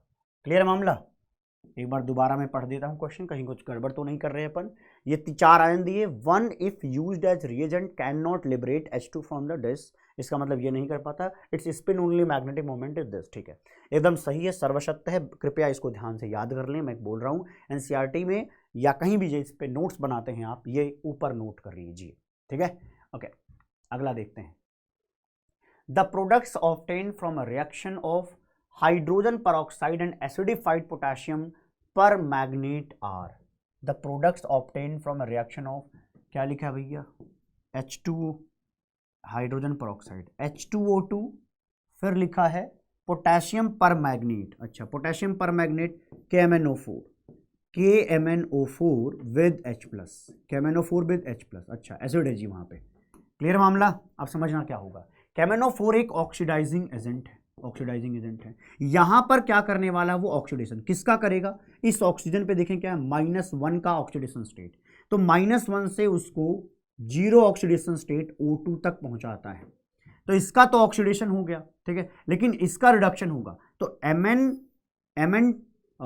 KMnO4 इन H+, अपना रिडक्शन करा के वो +2 तक जाता है, अपना रिडक्शन कराएगा तो +2 तक जाएगा, ये कंफर्म पहले से पता है। ये ऑक्सीडाइज होगा तो ये बनेगा, और साथ में H2O बनता है, और साथ में क्या बनता है, H2O बनता है। तो इससे जवाब आपको मिल जाएगा। लॉजिकल है भाई, इसमें रटना कुछ नहीं। देखो जहां कंफ्यूजन होता है वो वाटर था, इसलिए देखो हर जगह उन्होंने वाटर लिख रखा है, ताकि आप भूल भी गए तो कोई दिक्कत की बात नहीं है। आपको O2 एंड Mn+2 से काम छांट लेना है, तो Mn+2 वाटर एंड O2 कहीं लिखा है, हाँ ये रहा, ठीक। अगला देखते हैं, द स्पिन ओनली, बहुत सवाल पूछते हैं यार, the spin only magnetic moment value of the compounds with strongest oxidizing ability.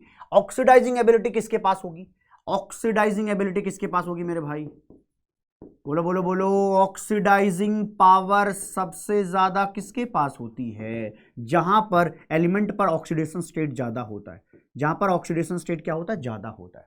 ज्यादा ऑक्सीडेशन स्टेट तो ज्यादा ऑक्सीडाइजिंग पावर, क्यों, क्योंकि वो आसानी से इलेक्ट्रॉन खा करके अपने ऑक्सीडेशन स्टेट को क्या कर सकता है, रिड्यूस कर सकता है, ठीक है जी।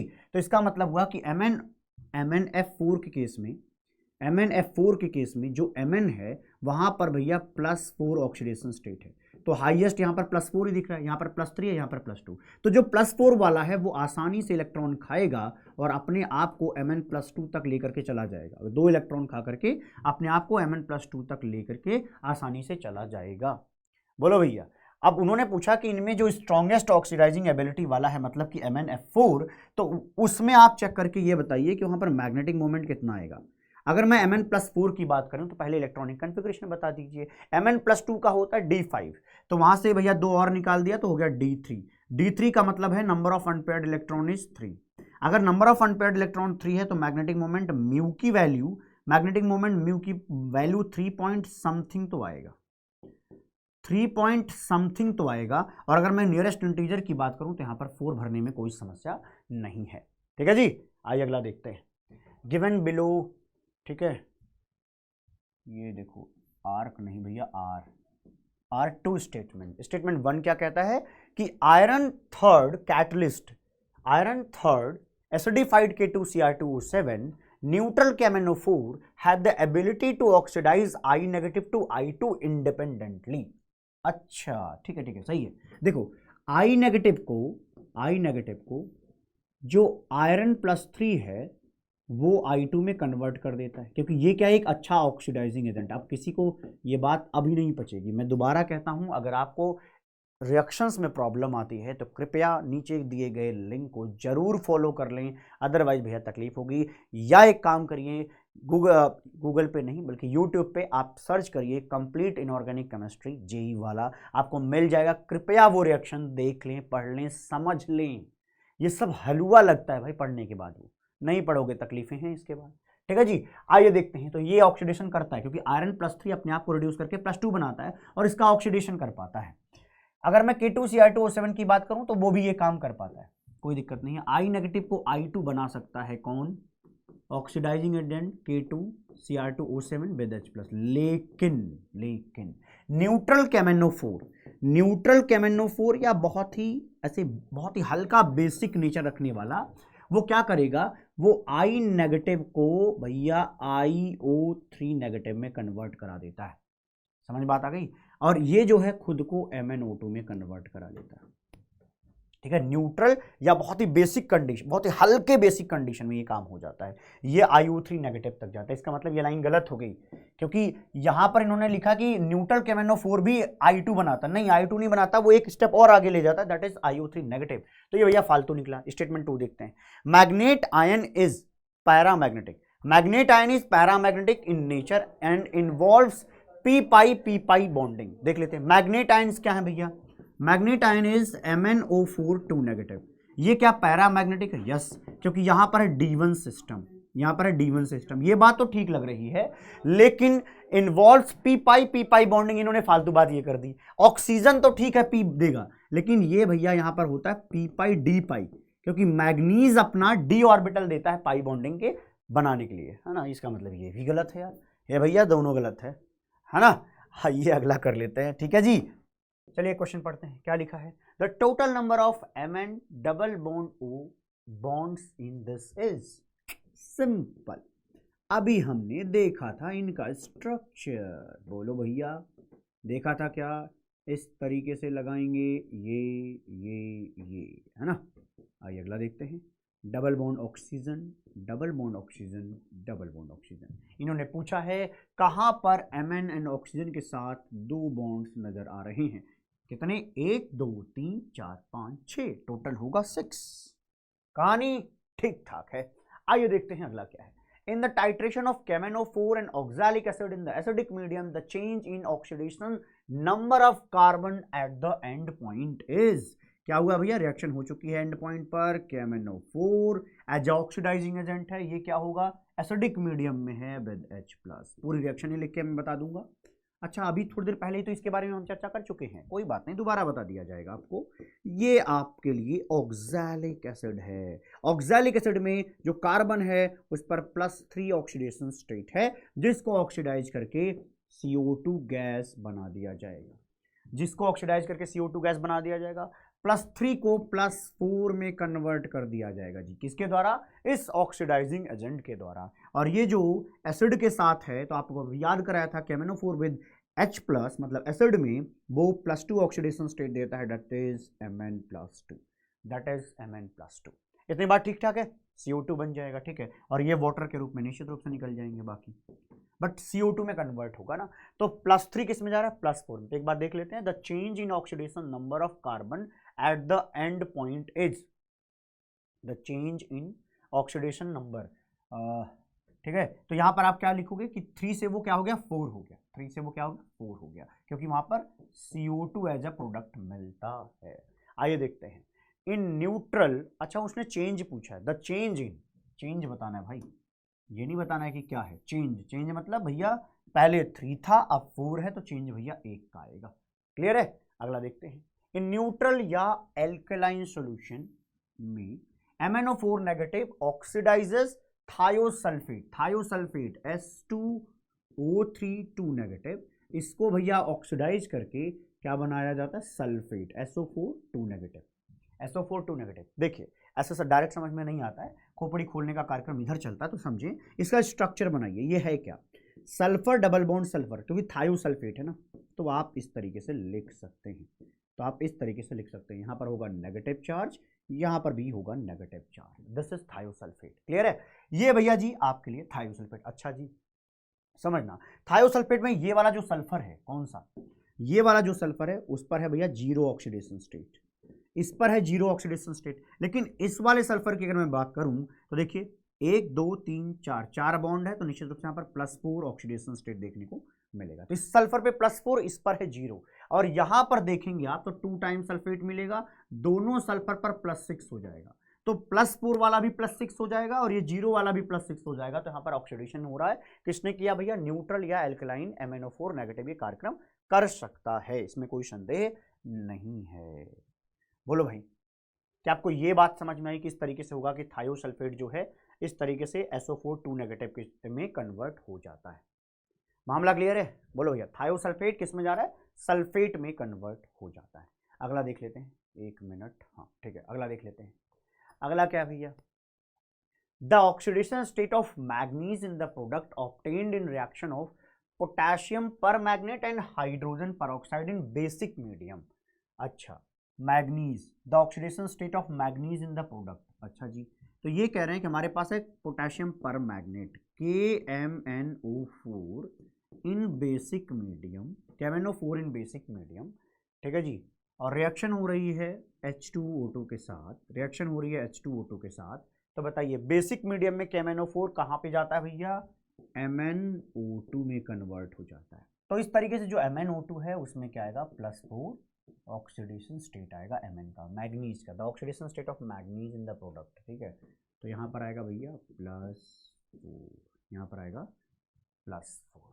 ठीक है, मामला क्लियर है। ओके, देखो बेसिक मीडियम वाला जो होता है ना, जैसे MnO4 2 नेगेटिव, वो बस इसलिए समझाने के लिए होता है, मैं यहाँ पे क्लियर कर देता हूँ थोड़ा, कि देखो जब भी लिखा हो ना MnO4 नेगेटिव, और इसको जब अपन बेसिक मीडियम में लेते हैं तो ये कन्वर्ट हो जाता है MnO4 2 नेगेटिव में, है ना। लेकिन बहुत ही स्ट्रॉन्ग बेसिक कंडीशन में ये चीज़ होती है। लेकिन ये जो चीज़ है बस एक इन्फॉर्मेशन, ये वाली बात ऐसे जानते हैं, लेकिन रिएक्शन में जब भी हम पढ़ते हैं तो वहाँ पे न्यूट्रल स्लैश बेसिक कंडीशन में वो कहाँ जाता है, MnO2 +4 तक जाता है।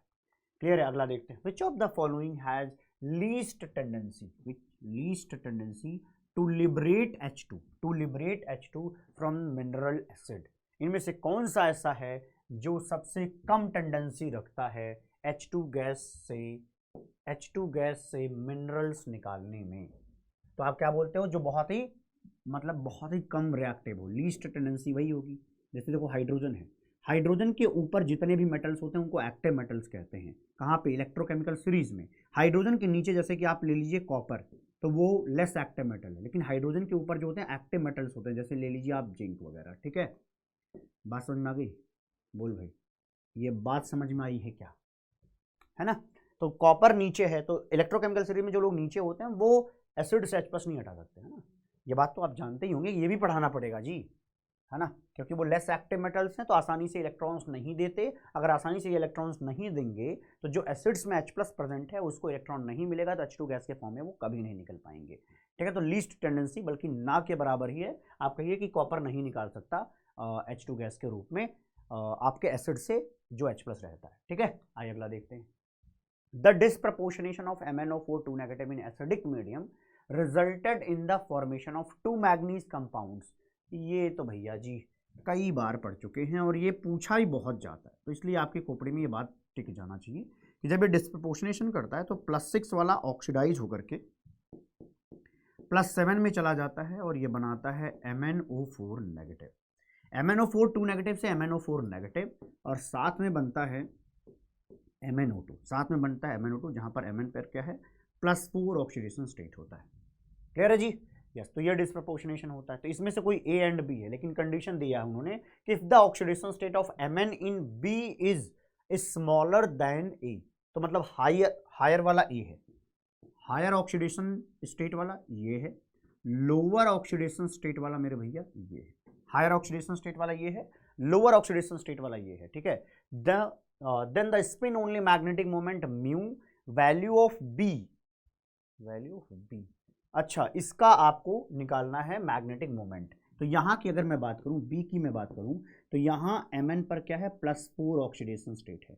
Mn +4 का क्या मतलब होता है बताइए? +2 का मतलब होता है D5, तो यहाँ पर हो जाएगा D3, तो 3 क्या हो जाएंगे अनपेयर्ड इलेक्ट्रॉन्स हो जाएंगे। अगर 3 अनपेयर्ड इलेक्ट्रॉन्स हो गए और उसके लिए नियरेस्ट इंटीजर में आपको बोर मैग्नेटॉन की वैल्यू लिखनी है तो 3 पॉइंट समथिंग, वो समथिंग क्या हो जाएगा 4 के पास लेकर के जाएगा उनको, तो ये हो जाएगा 4। कहानी शायद क्लियर है। अगला देख लेते हैं।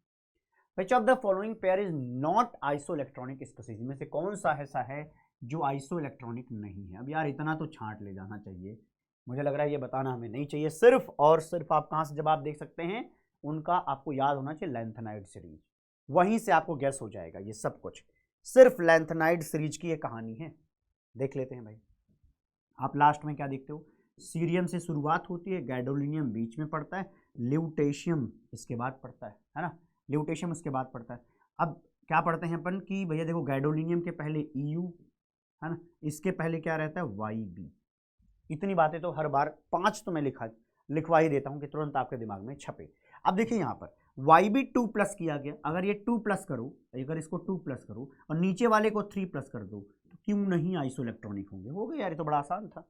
और बाय द वे मैंने मेरी निगाह यहाँ पे गई थी, ऐसा मैं सोचना मैं रट के आया था नालायकों, है ना। अब यहाँ पे क्या हुआ, ये देखो YB से 1 इलेक्ट्रॉन ज्यादा है यहाँ पे, है ना, ल्यूटेशियम में, तो यहाँ पे इन्होंने क्या किया 3+ लिख दिया, मतलब 3 इलेक्ट्रॉन यहाँ से निकाले, यहाँ से 2 ही निकाले, तो इसका मतलब ये आइसो इलेक्ट्रॉनिक मिलेगा। बाकी को चेक कर लीजिएगा इस हिसाब से, है ना। वैसे मैं बताने वाला नहीं था, मुझे लगा आप कर ले जाएंगे आइसो इलेक्ट्रॉनिक।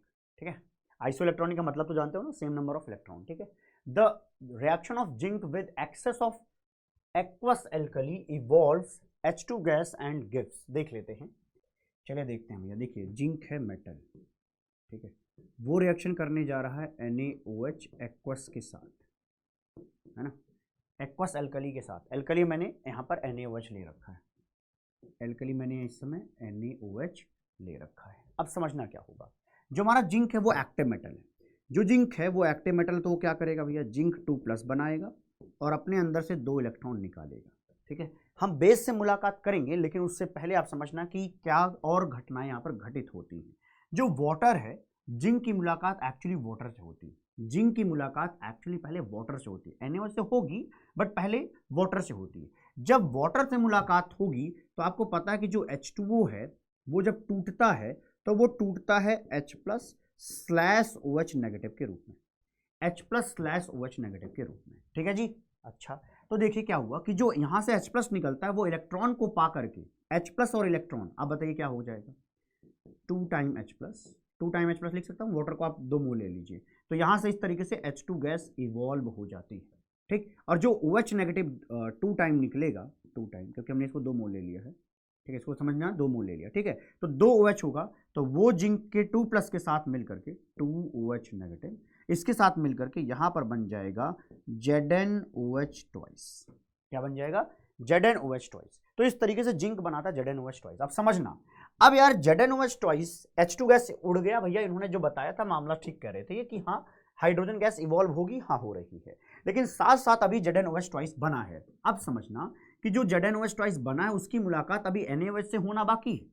तो हम क्या कर रहे हैं, हम ऐसे बल्कि आगे बढ़े उससे पहले मैं इसको हटा रहा हूं। देखो अभी मैं वाटर के साथ रिएक्शन लिख रहा हूं, अब मैं लौटता हूं इसके असली स्वरूप पे कि भैया H2 गैस तो उड़ गया, लेकिन हमारे पास अभी क्या बचा है, ZnOH ट्वाइस बचा है, और इसकी रिएक्शन मुझे किससे के साथ करानी है, NaOH के साथ करानी है। किसी को इसमें तो कोई शक नहीं होना चाहिए, है ना। ये अभी जिंक का वाटर के साथ प्यार चल रहा है।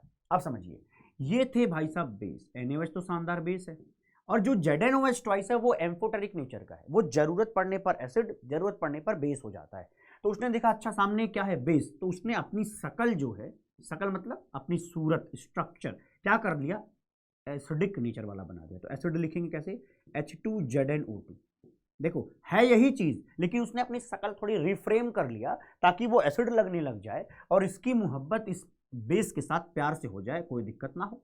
ठीक है जी। तो यहां से निकला भैया OH नेगेटिव। NaOH में है क्या, Na plus and OH negative. तो OH नेगेटिव यहां से H प्लस उड़ाएगा तो क्या बनेगा भैया, Na2ZnO2 बन जाएगा। ठीक है जी। और समझिए 2 H प्लस थे तो 2 बार OH नेगेटिव लगेगा तो 2 टाइम H2O ये बन जाता है। Na2ZnO2.2H2O ये चीज बन जाती है, इसको कहते हैं सोडियम जिंकेट। इसको क्या कहते हैं, सोडियम जिंकेट। एक बात ख्याल रखना, वैसे देखने में हमें निश्चित रूप से ये लगेगा और एनसीईआरटी ने कहीं ना कहीं हद तक इसी को मेंशन किया हुआ है, लेकिन उन्होंने ना एक्वस अल्कली लिख करके थोड़ा सा ट्रिगर करा है एक पॉइंट को, क्या वो समझाता हूं। देखो एक्चुअली ये कुछ और नहीं बल्कि ये है, समझना ध्यान से, नहीं तो समझ में नहीं आएगा। ये एक्चुअली क्या है, Na2ZnOH, Na2ZnOH4, Na2ZnOH4। इसको देखो यही लिखा है कि नहीं लिखा है, Na2ZnOH4। तो एक्वस कंडीशन में तो आप इस तरीके से डिसॉल्व करते हो किसको भैया, जिंक को। तो यहां पर वैसे देखो ये भी सही है, सही बताऊं तो ये भी सही है, लेकिन जो ज्यादा सही वाली कंडीशन है जेई के हिसाब से मुझे लगता है ये सही होना चाहिए, है ना। उसका रीजन है कि यहाँ पर देखिए एनायन का पार्ट क्या दिख रहा है। अब इतना समझ में आया क्या, अभी जो समझाया गया वो समझ में आया। सर ये कहां से आया यही समझ नहीं आया, बाकी तो सर ये सब तो मुझे समझ में आ रहा है। अच्छा समझना, ये जो ZnOH ट्वाइस है, अब जब इसके नजरिए से देखोगे तो ये प्रोडक्ट दिखेगा, जब तुम इसके नजरिए से देखोगे, इसके नजरिए से देखोगे तो जो मैंने अभी बना के प्रोडक्ट बताया वो दिखेगा। इनके नजरिए से ये प्रोडक्ट दिखेगा, कैसे देख लेते हैं। ZnOH ट्वाइस था, अगर मैं 2 मोल NaOH लूंगा तो Na plus slash OH negative, तो 2 मोल OH नेगेटिव इस पर अटैक करेगा तो ये क्या बनेगा बोलो, 2 बार अटैक कराओ, ZnOH 2 negative counter by sodium, ये बन जाएगा। कितना आसान है भाई, है ना। तो देखने के एक्चुअली नजरिए पे है, इस तरीके से करेंगे तो ये, और इस तरीके से करेंगे तो ये बनेगा। क्लियर है एक्चुअली दोनों ही सही। मैं तुम्हें सच बताऊं तो ऐसे ऑप्शन उन्हें बनाना नहीं चाहिए, ये अच्छा नहीं माना जाना चाहिए मेरे हिसाब से, है ना। एक ही कोई डालना चाहिए था इनको, कोई बात नहीं, आगे देखते हैं।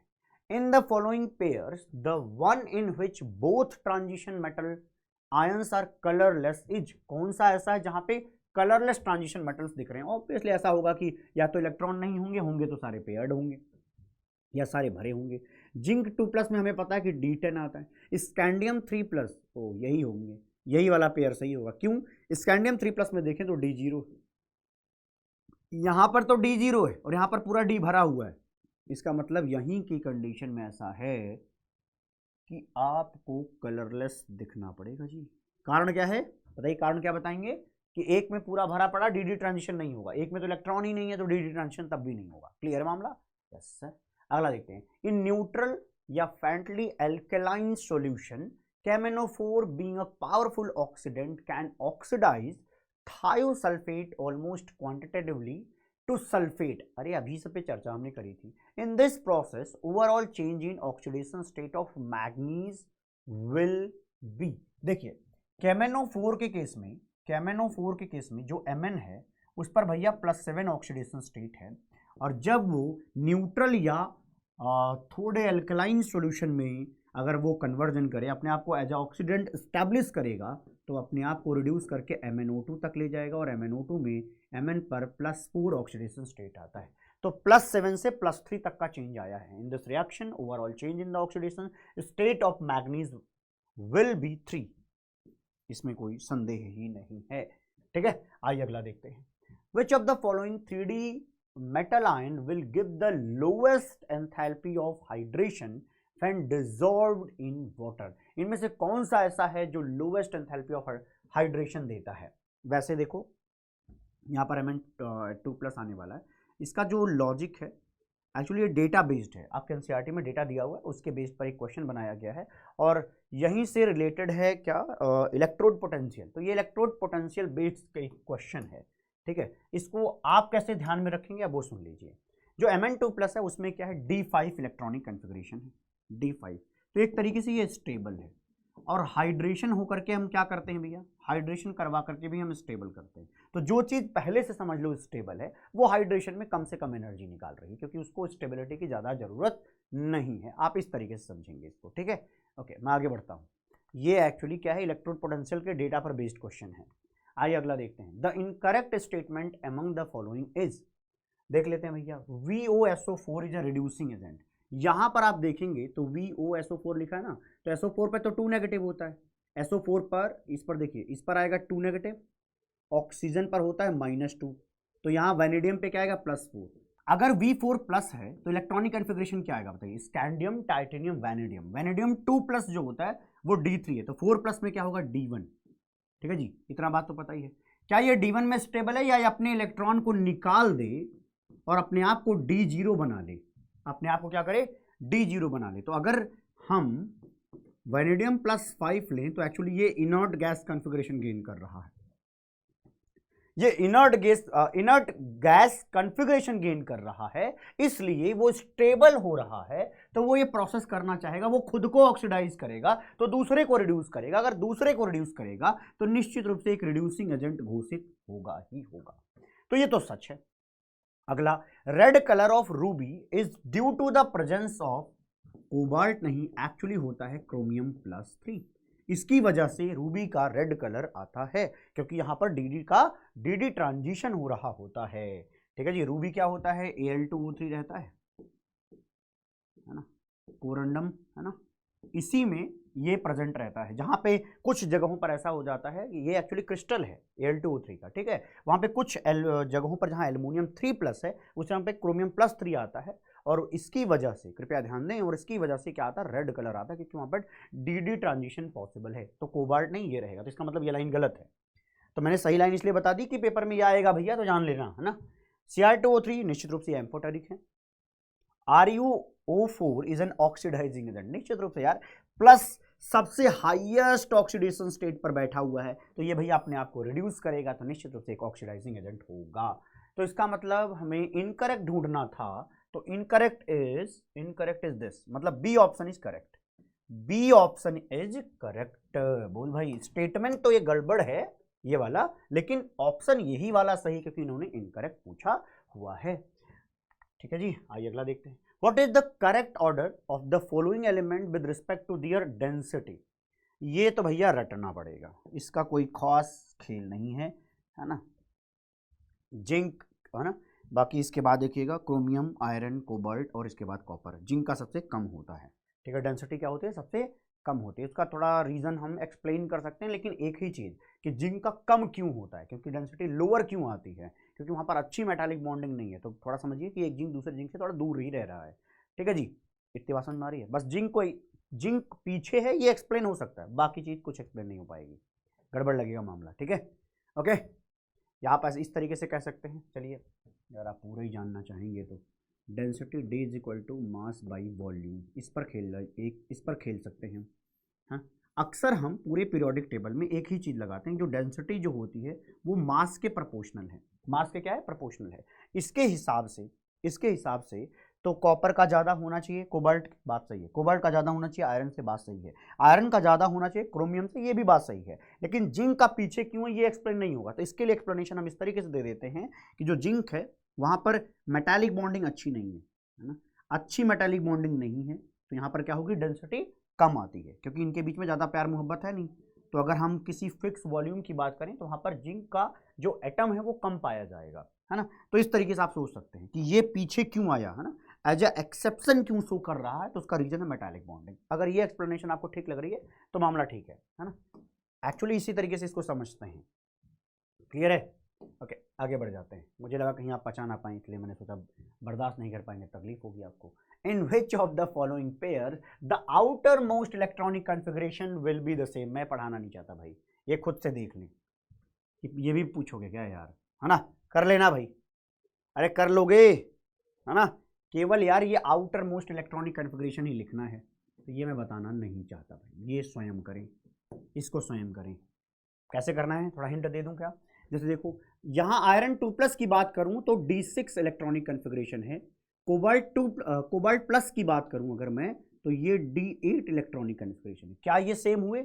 नहीं सेम हुए। इसी तरीके से बाकी को चेक कर लेना। अब पूछ ही लोगे क्या भाई, ये D5 ये लो भैया, मिल ही गए ये देखो ये मिल गए भैया तुम्हें। ठीक है जी, D5। आगे बढ़ जाता हूं मैं, ज्यादा वक्त देने का कोई खास फायदा नहीं है।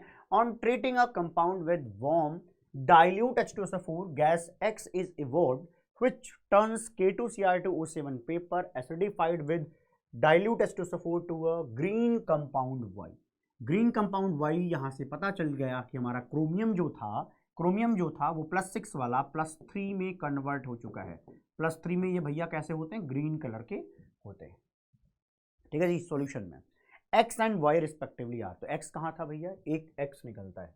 On treating a compound with a warm dilute H2SO4 gas X is evolved which turns K2 अच्छा समझ गया, K2Cr2O7 समझिए, आप भी समझिए, K2Cr2O7 with H प्लस।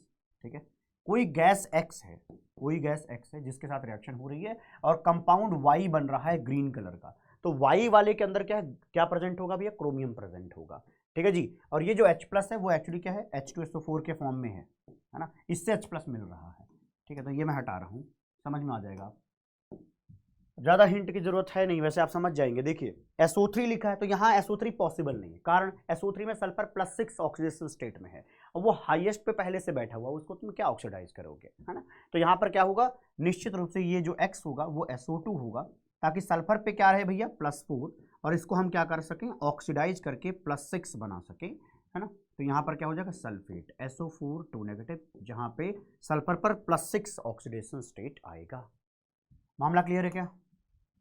बोलो भाई, बोलो भैया, मामला क्लियर है क्या? यस। तो यहां पर क्या होगा? क्रोमियम के साथ सल्फेट बनाएंगे तो क्या होगा? Cr2SO4 थ्राई, जो कि ग्रीन कलर का है। कौन सा जवाब है? ये रहा ए ही ऑप्शन निकला हमारा भैया जी। आइए देखते हैं अगला। Which one of the following lanthanide does not form MO2? MO2 नहीं बनाता। कौन नहीं बनाएगा भैया? जो आसानी से भैया अपनी खोपड़ी पे +4 नहीं बनवा सकता, है ना, क्योंकि +4 बनाने तक के लिए आपको 4 बार इलेक्ट्रॉन्स निकालने पड़ेंगे। समझ रहे हो ना बात को? तो ये कहां पर कठिन होगा, यही चेक कर लो, है ना। कहां पे M+4 नहीं बन सकता इजिली, वही होगा इसका जवाब। ठीक है, अब भैया सबका इलेक्ट्रॉनिक कन्फिगरेशन आप निकाल लेना। निकालने के बाद क्या करना है वो देखना। ठीक है, मैं आपको बताता हूँ। जैसे YB है तो YB कहाँ पे आता है भैया? ल्यूटेशियम के जस्ट पहले आता है। अगर ल्यूटेशियम के जस्ट पहले आता है तो ये हो जाएगा जेनॉन 6s2। ठीक है जी, 6s2। इसके बाद हम क्या लिखते हैं? 4f14। यही होता है क्या? सीने पर नदियां प्रेम की समाई, यू गदगद तब दिल हो गया, है ना, तब दिल हो गया इंजीनियर तुम ये भी लो में था LU, ल्यूटेशियम, तो उससे जस्ट पहले आता है। तो ये रहेगा उसका इलेक्ट्रॉनिक कन्फिगरेशन। ठीक है जी, ये एक्चुअली जवाब यही सही है, तो मैं बता रहा हूँ क्यों सही है। बाकी में क्यों नहीं सही होगा आपको अपने आप अंदाजा लग जाएगा। ठीक है जी, आइए देखते हैं यहां पर है क्या। ये 2 इलेक्ट्रॉन तो आसानी से निकल जाएंगे, लेकिन जो ये 4f14 है ये तो स्टेबल है ना भाई, ये तो फुली फिल्ड है। अगर फुली फिल्ड स्टेबल है तो इसका मतलब क्या हुआ कि YB का 2+ तो आसानी से बन जाएगा, फिर 3+ बनाना पड़ेगा, ये और कठिन है ना, क्योंकि आपको स्टेबल चीज तोड़नी पड़ेगी। फिर जब 3+ बन जाए तो 4+ बनाना और कठिन। समझ रहे हो बात को? तो ये स्टेबल है तो यहां से इलेक्ट्रॉन निकलवाना ही कठिन हो जाएगा, इसलिए YB 4+ बनाना नहीं चाहेगा, ये रीजन है। बाकियों में ऐसी कहीं भी चीज नहीं मिलेगी कि बीच में आप इनके इलेक्ट्रॉनिक कन्फिगरेशन लिखना, इनको कहीं भी आप नहीं पाओगे कि ये फुली फिल्ड यहाँ पर f ऑर्बिटल है और वहां से इलेक्ट्रॉन निकालने का मौका मिल रहा है 4 इलेक्ट्रॉन निकालते वक्त, सिर्फ यही मिलेगा। ठीक है, तो रटना नहीं है, ये लॉजिकल है, ये सीखना जरूरी है। आइए अगला देखते हैं। Dichromate ion is treated with base. Dichromate is this CrO4 2 negative treated with base मतलब OH नेगेटिव, है ना। The oxidation number of chromium in the product. अच्छा डाइक्रोमेट, एक मिनट भैया, ये इन्होंने बोला डाइक्रोमेट, तो डाइक्रोमेट में क्या होगा? डाइक्रोमेट में आप क्या बोलेंगे? कम से कम 2 बार क्रोमियम तो लो पहले। Cr2O7 2 नेगेटिव, OH नेगेटिव के साथ जब रिएक्शन होती है तो हमें मिलते हैं CrO4 2 नेगेटिव। क्लियर है जी? अरे आप याद करिए, एसिड डालते तो ये मिलता था है ना, क्रोमेट से डाइक्रोमेट बनाना है, H+ डाल दीजिए, OH नेगेटिव डाल दीजिए, ये बन जाएगा। अच्छा, तो dichromate ion is treated with base, base से ट्रीट करने पर ये बनता है, और यहाँ पर ऑक्सीडेशन स्टेट बनाना है, बताना है, तो यहाँ पर क्रोमियम पर +6 होगा। जो पहले था एक्चुअली वही ऑक्सीडेशन स्टेट मिलता है, तो अभी भी 6 ही मिलने वाला है। यहाँ पे भी 6 है, यहाँ पे भी 6 है। बस आपको ये पता होना चाहिए कि डाइक्रोमेट में अगर OH नेगेटिव डालेंगे तो ये बन जाता है। और स्ट्रक्चर जानना चाहेंगे क्यों बन जाता है, उसका रीज़न चलिए आपको बता देता हूँ, क्योंकि हमने ये बात अभी डिस्कस नहीं की है, तो एक बार डिस्कशन में आ जाए तो अच्छी बात हो जाएगी। ऑक्सीजन क्रोमियम, क्या यही डाइक्रोमेट है? क्या यही डाइक्रोमेट है भाई? अब हमने क्या किया, OH नेगेटिव से अटैक करा। जब हम OH नेगेटिव से अटैक कराएंगे, देखिएगा यहाँ पे, तो क्या होगा, क्रोमियम ऑक्सीजन का बॉन्ड टूटेगा, ये दोनों इलेक्ट्रॉन जंप करके यहाँ पर आ जाएंगे, समझ गए? तो ये पार्ट अलग और ये पार्ट अलग, तो ये क्या बना, देखो, क्रोमियम 4 ऑक्सीजन 2 नेगेटिव चार्ज, तो ये बन जाएगा आपका CrO4 2 नेगेटिव। आई होप आपको समझ में आया हो, है ना। अगला क्या है, size of Bk3+ ion is less than neptunium. ये भैया कहाँ पे पढ़ा है आपने? ये आपने पढ़ा है एक्टिनाइड सीरीज में। और एक्टिनाइड सीरीज में याद करिए, एक्टिनाइड को हमने कैसे याद किया था, थॉर के पापा, थोरियम से शुरुआत होती है, थॉर के पापा ने यूं बोला, नेपाल में पुराने आम, नेपाल में पुराने आम कम बिकेंगे। बस मुझे इतना जानना है कि कौन किधर है ना। तो अगर मैं एक्टिनाइड सीरीज की बात करूं तो लेफ्ट साइड में NP आएगा और राइट साइड में BK आएगा। तो लेफ्ट से राइट जाते हैं तो क्या होता है, साइज कॉन्ट्रैक्ट होती है, लेफ्ट साइड में कॉन्ट्रैक्ट होती है। इसको क्या कहते हैं, इसको कहते हैं एक्टिनाइड कॉन्ट्रैक्शन, ठीक है जी। तो ये इन्होंने क्या बोला कि जो Bk3+ है वो साइज में छोटा होगा। हाँ, इधर से इधर जाएंगे साइज में छोटा ही मिलेगा, तो 3+ दोनों पे है, तो इधर से इधर गए तो साइज छोटा होगा। ये बात तो ठीक लग रही है, कोई शक नहीं है। The above is a consequence of, फालतू बात कर दी इन्होंने यार, लैंथेनाइड कॉन्ट्रैक्शन। यार यहाँ पे एक्टिनाइड कॉन्ट्रैक्शन होगा ना, यहाँ पर 5f ऑर्बिटल की फील्ड क्या होती है, फिलिंग होती है, तो इसी का क्या काम करेगा यहाँ पर, इसी की पुअर शिल्डिंग काम करेगी, इसी को कहते हैं एक्टिनाइड कॉन्ट्रैक्शन। और वो ज़्यादा इन्फ्लुएंसिबल होता है विद रिस्पेक्ट टू लेंथेनाइड। तो ये लाइन भी आपको पता चलना जरूरी है, तो ये गलत है। एसर्शन तो सही है, लेकिन रीजन में इन्होंने कुछ फालतू बातें करी थी, इसलिए नहीं होगा सच। आइए अगला देखते हैं। The E0 value of cerium 4+ to 3+ is this. देखो ये डेटा तो कोई याद नहीं कर पाएगा, एनसीईआरटी में गिवन है, बट डेटा कोई याद नहीं कर पाएगा। वो क्या बताना चाहते हैं वो जान लीजिए। वो ये बताना चाहते हैं कि सीरियम जो 4+ है वो आसानी से सीरियम प्लस थ्री में कन्वर्ट हो जाएगा, सीरियम +3 में कन्वर्ट हो जाएगा, है ना। ऐसा क्यों हो जाएगा, क्योंकि E0 की वैल्यू क्या है, 1.74 है। क्या है, 1.74 हो रही है, कुल मिला के पॉजिटिव है। ये रिडक्शन में जो एटीट्यूड लग रहा है इसका, वो क्या है, रिड्यूस होता हुआ यहाँ नजर आ रहा है, इसलिए हम लिख रहे हैं पॉजिटिव। दोबारा बोल देता हूँ, शायद पचा नहीं होगा। अगर किसी प्रोसेस के लिए जहाँ पे रिडक्शन चल रहा है उसके लिए स्टैंडर्ड रिडक्शन पोटेंशियल पॉजिटिव है, इसका मतलब ये प्रोसेस अपने आप आराम से हो जाएगा, ठीक है जी। और ये आसानी से क्यों पॉसिबल है बताइए, ये चीज़ आसानी से क्यों पॉसिबल हो पा रही है? हमने पढ़ा था कि ये भाई साहब क्या है, क्या करते हैं भैया, ये as a oxidizing agent treat किए जाते हैं, खुद को रिड्यूस करते हैं, ये दूसरे को ऑक्सीडाइज करते हैं, वो कॉमन ऑक्सीडेशन स्टेट सीरियम तक आ जाते हैं +3 के अंदर। तो ये लाइन तो सही है, ठीक है। +2 सेकंड स्टेटमेंट की बात करें तो cerium is more stable in cerium 4+ than this. देखो भैया, अगर मैं बात करूं सीरियम 4+, वैसे तुम इलेक्ट्रॉनिक कॉन्फ़िगरेशन के आधार पर देखोगे तो निश्चित रूप से ज़्यादा स्टेबल आएगा। क्यों पता है? क्योंकि यहाँ पर आएगा इनर्ट गैस कॉन्फ़िगरेशन। क्या है? इनर्ट गैस कॉन्फ़िगरेशन आएगा, चेक कर लेना, सीरियम 4+, है ना। जेनॉन का इलेक्ट्रॉनिक कॉन्फ़िगरेशन निकल के बाहर आएगा यहाँ पे सीरियम 4+ के केस में, ठीक है। लेकिन मैं बताता हूँ, एक्चुअली उन्होंने ये जो चीज़ दी है ना कि पॉजिटिव है, इससे ये समझ में आ रहा है कि ये चीज़ पानी के अंदर एक्वस कंडीशन में वो इस फॉर्म में कन्वर्ट होना चाहती है, क्योंकि जो हमारा रिडक्शन पोटेंशियल होता है उसको डिफाइन ही एक्वस कंडीशन में किया जाता है। इन्होंने भले मेंशन नहीं किया है, लेकिन वो एक्चुअली क्योंकि सवाल रिडक्शन पोटेंशियल पर पूछा है, इसलिए हम ये कहेंगे कि सीरियम 3+ वाला ज़्यादा स्टेबल है विद रिस्पेक्ट टू 4+ के, क्योंकि 4+ 3+ में कन्वर्ट हो रहा होगा, क्योंकि ये चीज़ स्टेबल हो रही होगी, किसी ना किसी फॉर्मेट में जरूर स्टेबल हो रही होगी, ठीक है जी। तो इसलिए ये स्टेटमेंट भी सही माना जाएगा, ठीक है जी। तो ऊपर वाला और नीचे वाला जो होगा ऊपर वाले का क्या हो जाएगा, एक्सप्लेनेशन। तो ये बात ठीक है। आइए अगला देखते हैं। अच्छा जी, थैंक यू आपके लिए। मिलते हैं अगली वीडियो में, तब तक के लिए खुश रहिए, प्रसन्न रहिए, आबाद रहिए, जिंदाबाद रहिए। अगर आपने पूरी वीडियो यहाँ तक देखी होगी तो निश्चित रूप से आपको आनंद आया होगा। Bye bye, take care, love you all.